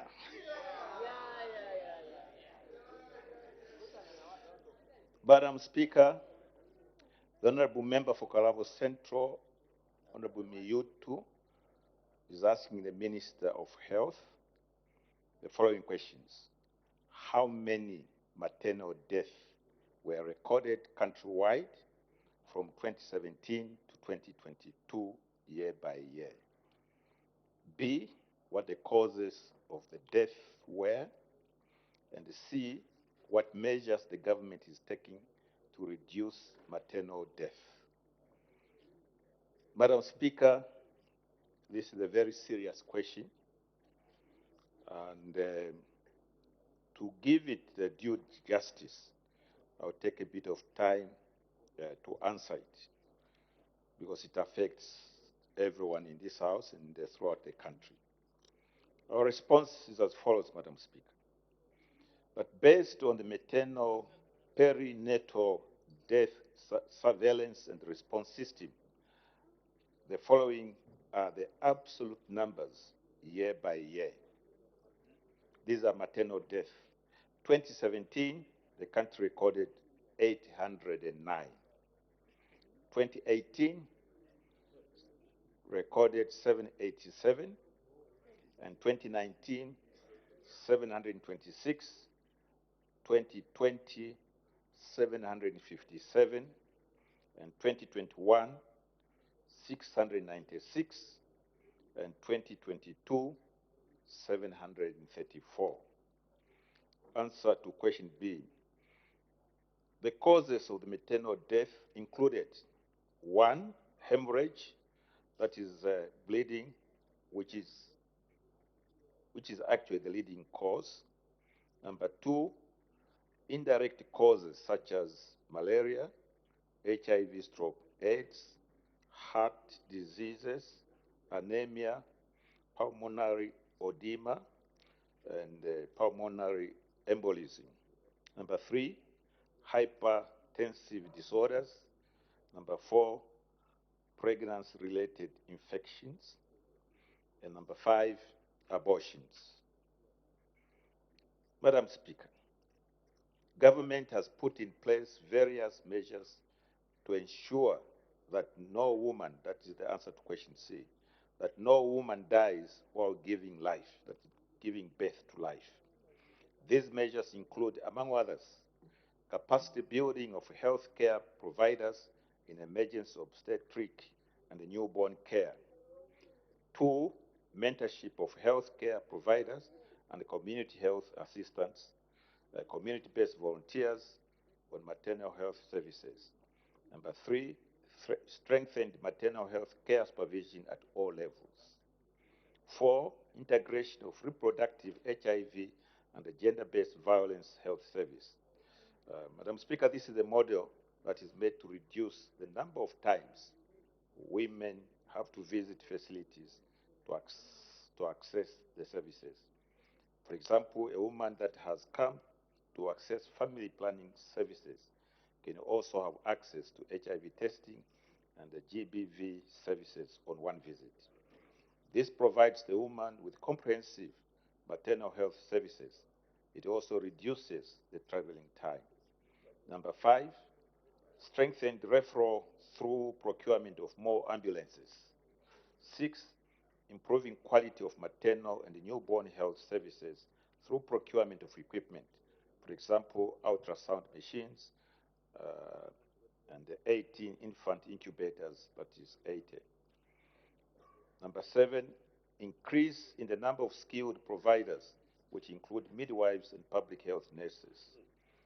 8, strengthened cooperating partner collaboration through the technical working and inter-agency coordinating committee meetings. Number 9, conduct education on emergency and birth preparedness to expecting mothers through antenatal care clinics. And number 10, conduct weekly maternal and perinatal death surveillance and the response meetings where all maternal deaths are audited. Number 11, availability and provision of essential drugs and commodities. Number 12, development of information, education, and communication materials on maternal health in order to increase demand for services of the facility. Number 13, community engagement, where meetings with traditional, religious, and civic leaders to conduct community sensitization on issues pertaining to maternal health. 14, conducting training for community leaders as change champions for safe motherhood. And lastly, 15, provision of insecticide treatment nets during ANC visits. Madam Speaker, I thank you. Thank you. The supplementary questions, the Honorable Member for Kalavo Central. Thank you, Madam Speaker. Madam Speaker, there's a poster in the hospital for Kalabo district which says that no woman should lose life.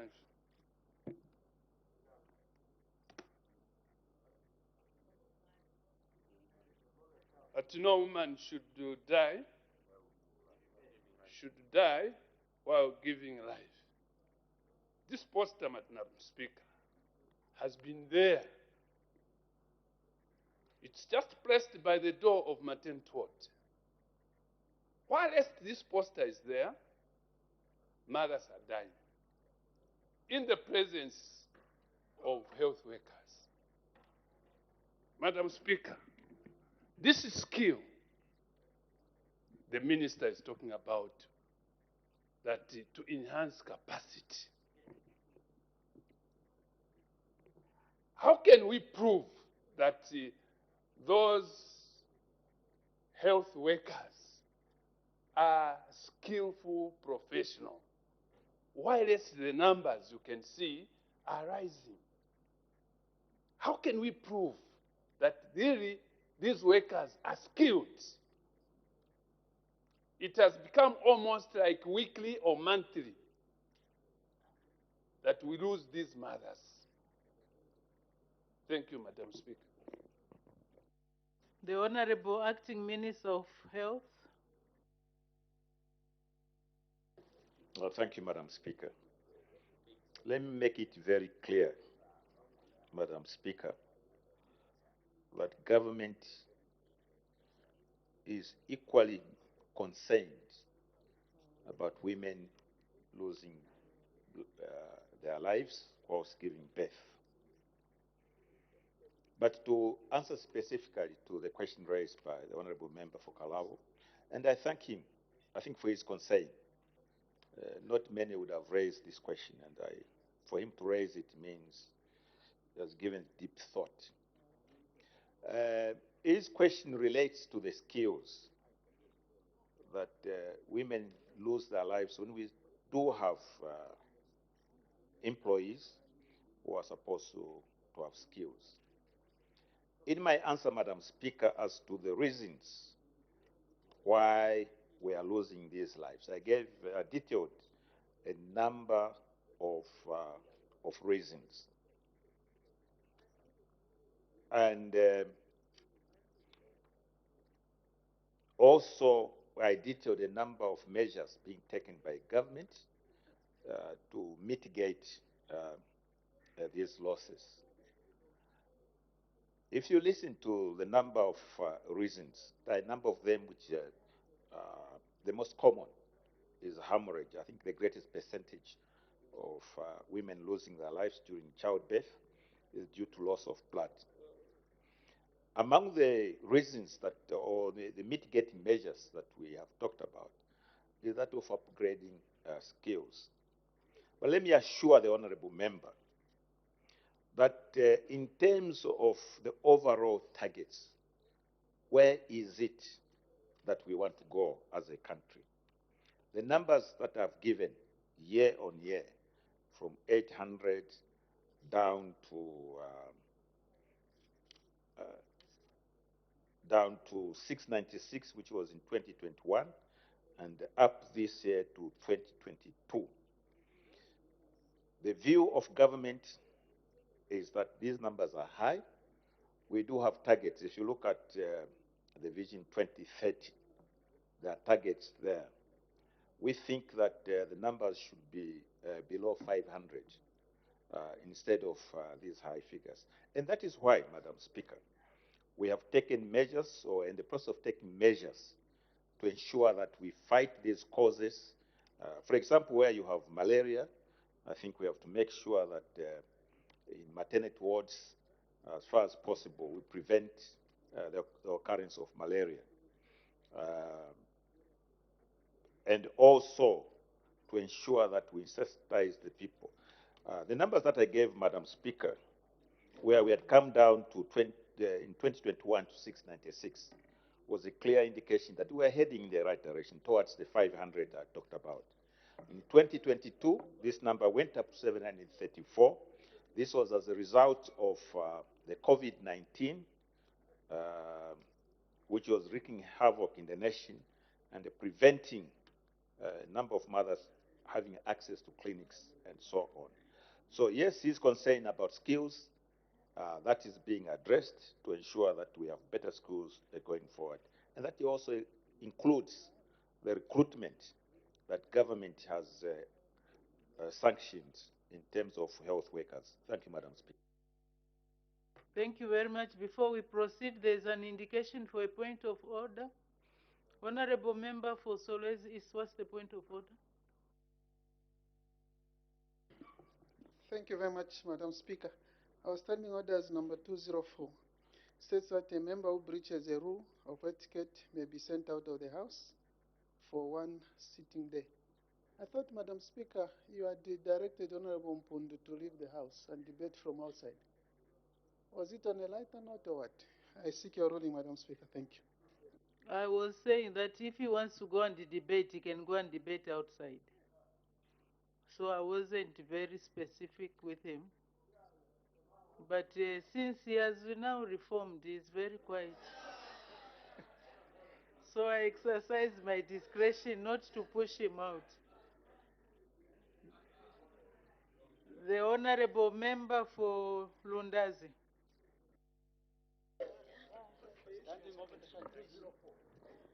Thank you, Madam Speaker. Hearty congratulations on your deserved win. We are happy as Zambia for you. Yes, as female, we are so happy for you. Madam Speaker, if I had the powers in me, I would have said that we rise to offer a minute of silence for every woman who has lost life whilst giving another life.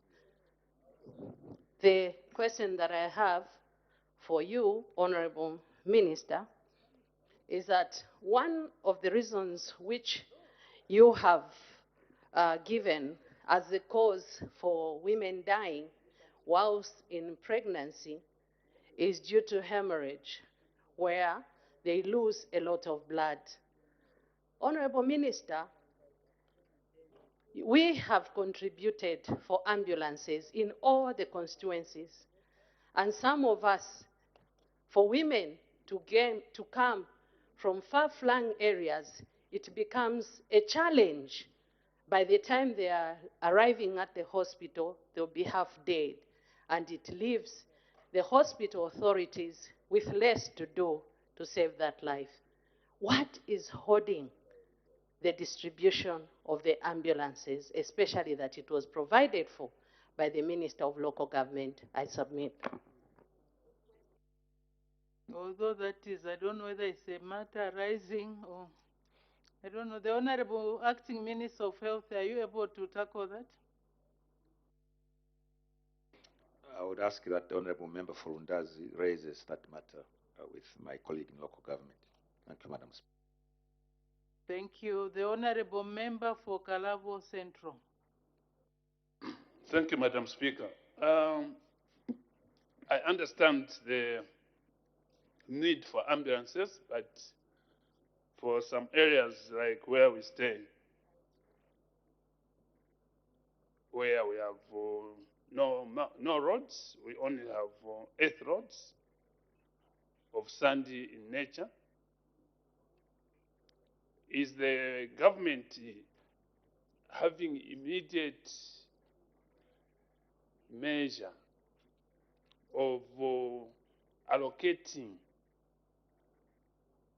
the midwifery, those who are nearer to doctors, to rural places like, for example, Honorable Minister Rukona, which is about 60 kilometers from the Boma where the doctor is.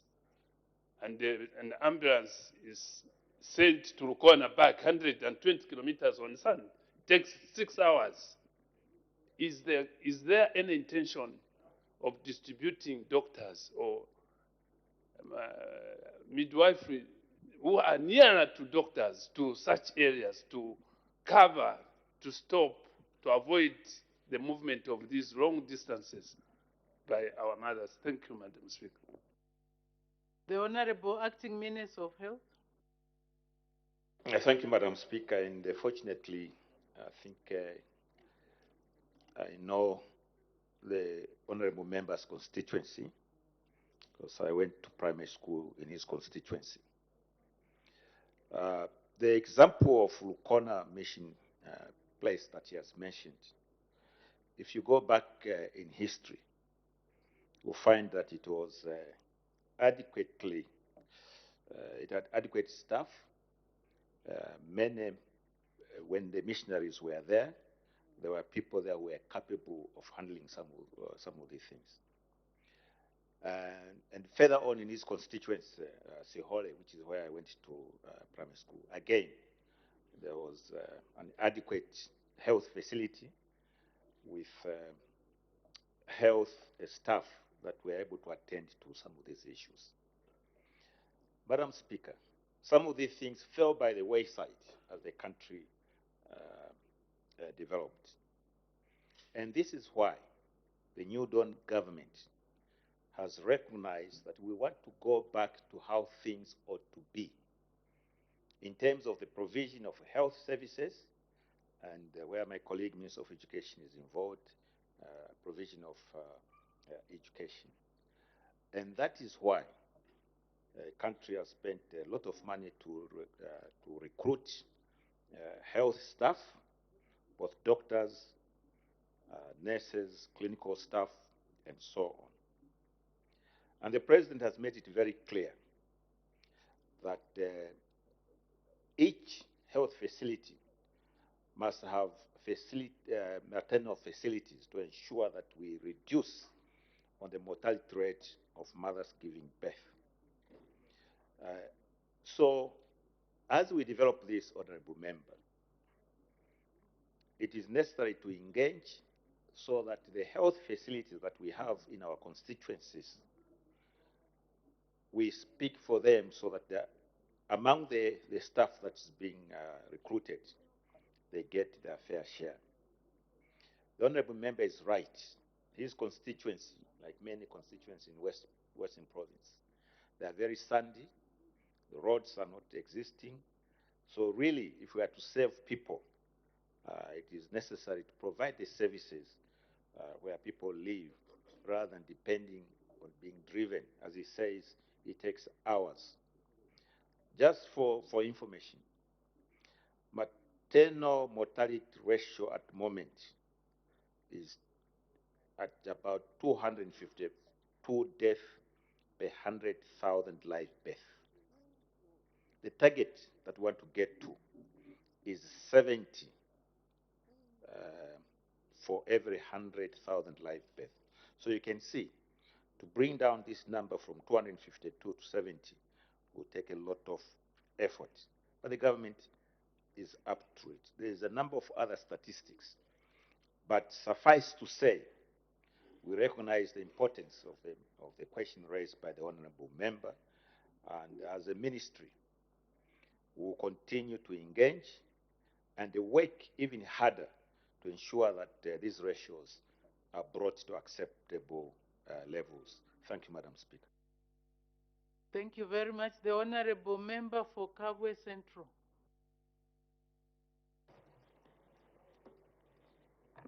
Thank you so much, Madam Speaker. Let me join other honorable members by congratulating you. We thank you and we are proud of you. Madam Speaker, I've heard the answers from the Minister, and one of the causes, the number one causes of maternal death is postpartum hemorrhage. And this cause, I would say sometimes it's very difficult to avoid. No wonder, as all of you know, when a woman is in labor, when a woman delivers well, we say mwapsuken, meaning it is life and death. You never know whether this woman will survive or will die. Now, I'm happy that the government has directed that we should have construct maternity wings in most of these health centers. But now, since we know that the most causes is breeding, so to say, has the government got any plans to make sure that we come up with blood banks? At least we prescribe radius within which at least certain maternity wings should have blood banks, so that we can be able to save other health centers around, so that we are able to transfuse in case there's a need to, if a woman is bleeding heavily. So do you have any plans to make sure that at least certain clinics can have blood banks so that we avoid loss of life due to excessive loss of blood? Thank you so much. Thank you. The Honorable Acting Minister of Health. Madam Speaker, government recognizes that this House, which is an arm of government, the process that goes on here is a two-way process. There is the answering of questions, but also picking on very useful suggestions that are being provided. That will be passed back on to the ministry about what can be done to ensure that maybe we can have greater prevalence of blood banks to save people, save women from dying because of loss of blood. Thank you, Madam Speaker. Thank you. I'll allow two more. The Honorable Member for Chirubi. Thank you, Madam Speaker. One of the reasons that the minister gave is that of abortion. I think on the, if I'm not mistaken, there is a lot of illegal abortion or unsafe abortion going on in the country.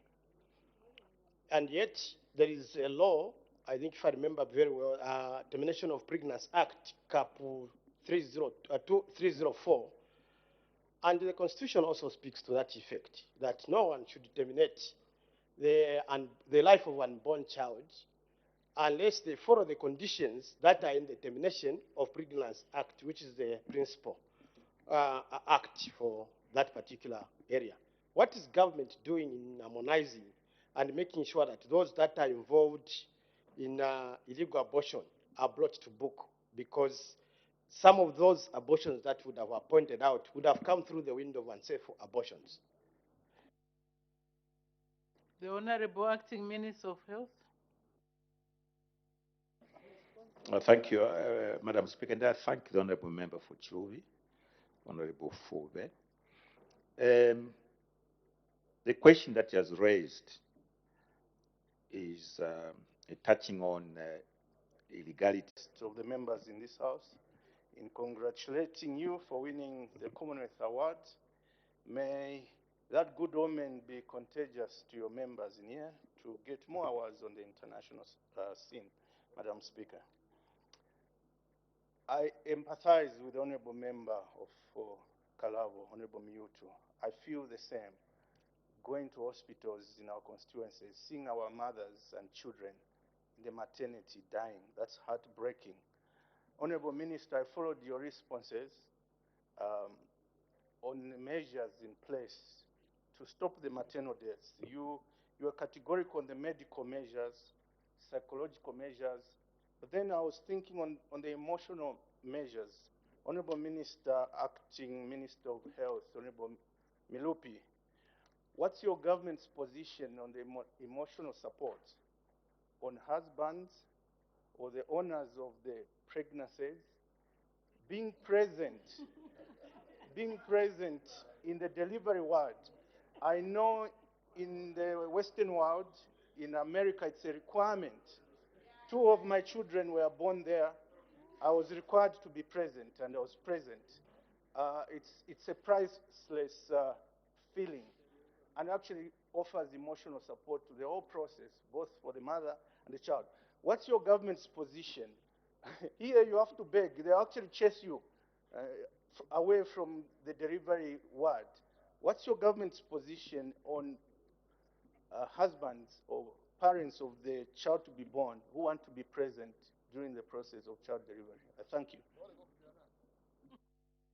The Honorable Acting Minister of Health. Thank you very much, Madam Speaker. The Honorable Member for Maternal raises an important question on emotional support. I don't think it is right that we pronounce ourselves on one way or the other. Suffice to say that there are also cultural considerations. In the Western world, it's considered maybe normal for a husband to be there to see what goes on during childbirth. And that gives comfort to the expectant mother. If you superimpose that, the African culture, it's not in every case where that would provide comfort. Because in certain cases, the mother may not, it might even be traumatizing. I thank you for that word. I think all of us can relate to this. That is why in our cultures, issues related to childbirth, even before the coming of Western medicine, these were handled by adequately prepared women in secluded places. There is also need to ensure that there is respect to be given. However, as our society evolves, maybe become more Western, that will be the time when some of these practices will be encouraged. As of now, no one stops a husband from being present when the wife is giving birth. It's doubtful whether a boyfriend would be allowed, but certainly a husband, if they choose to be there, nobody will stop them from going there. So it's a personal choice. Thank you, Madam Speaker. Thank you very much. On that note, we move. Next question, the Honorable Member for Lundazi. Thank you, Madam Speaker. Question 86. The Honorable Acting Minister of Health.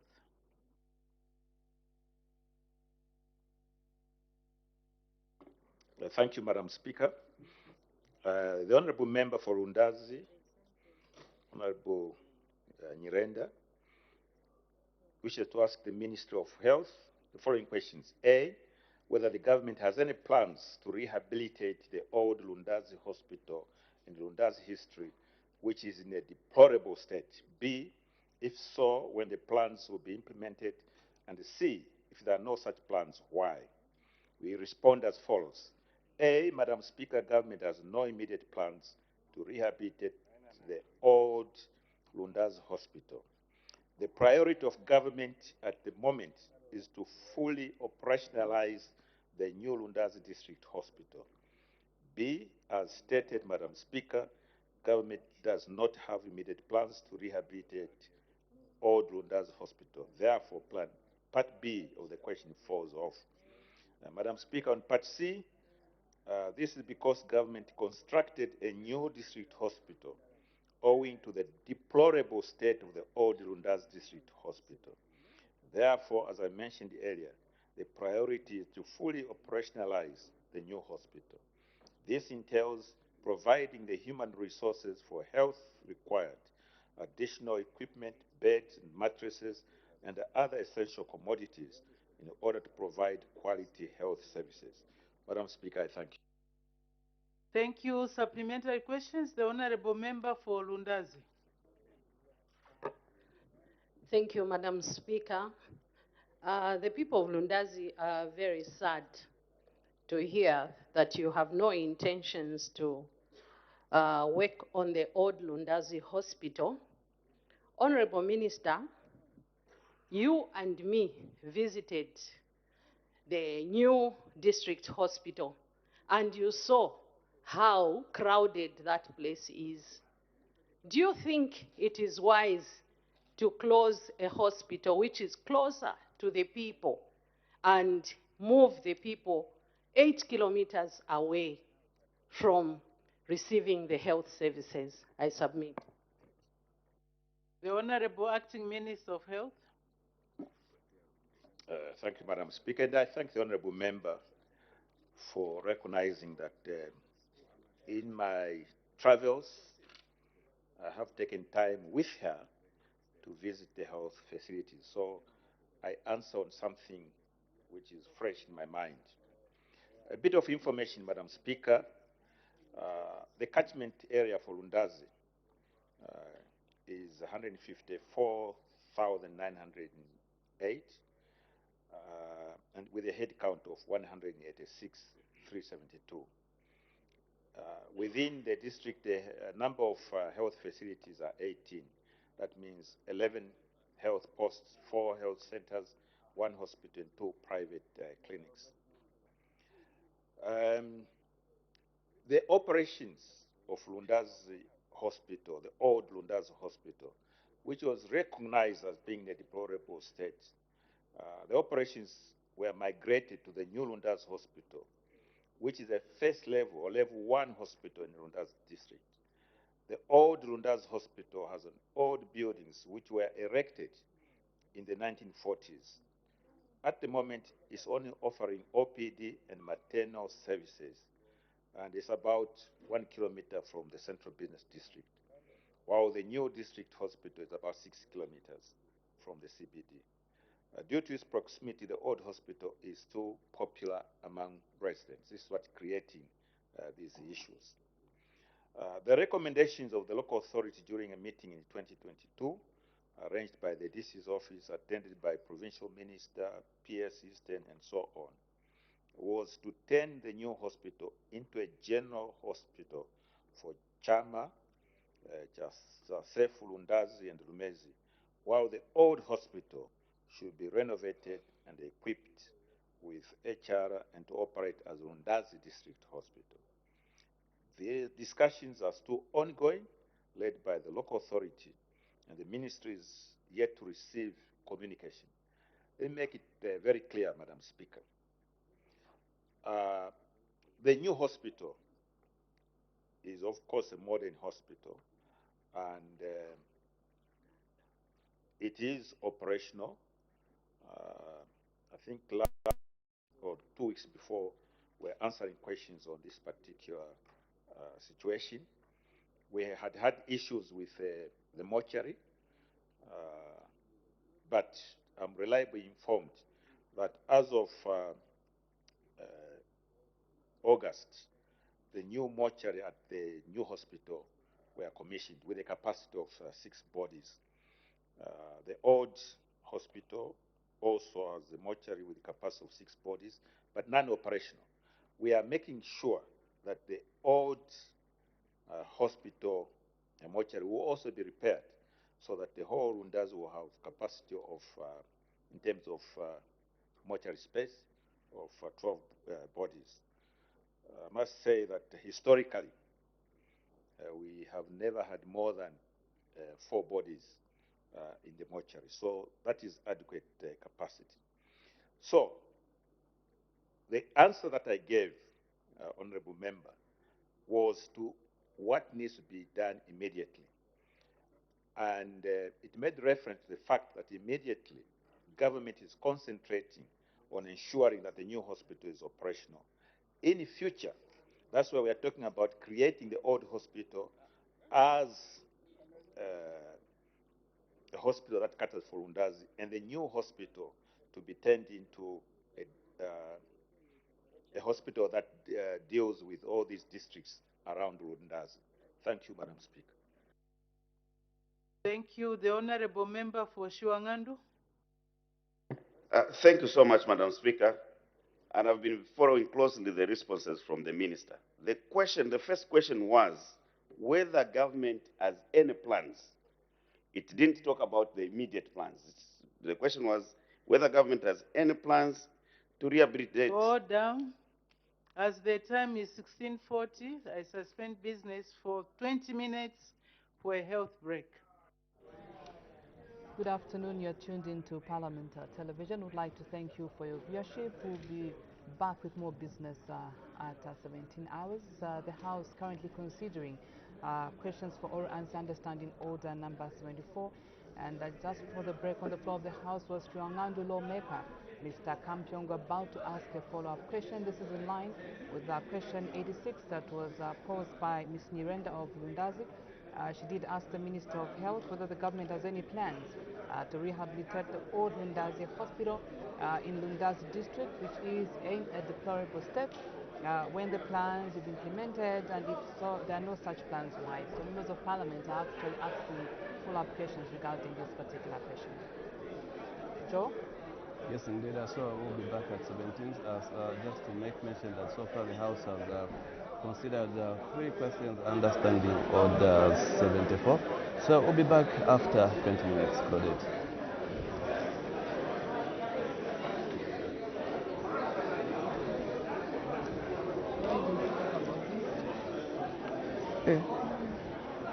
So before the break, we talk about, we don't say.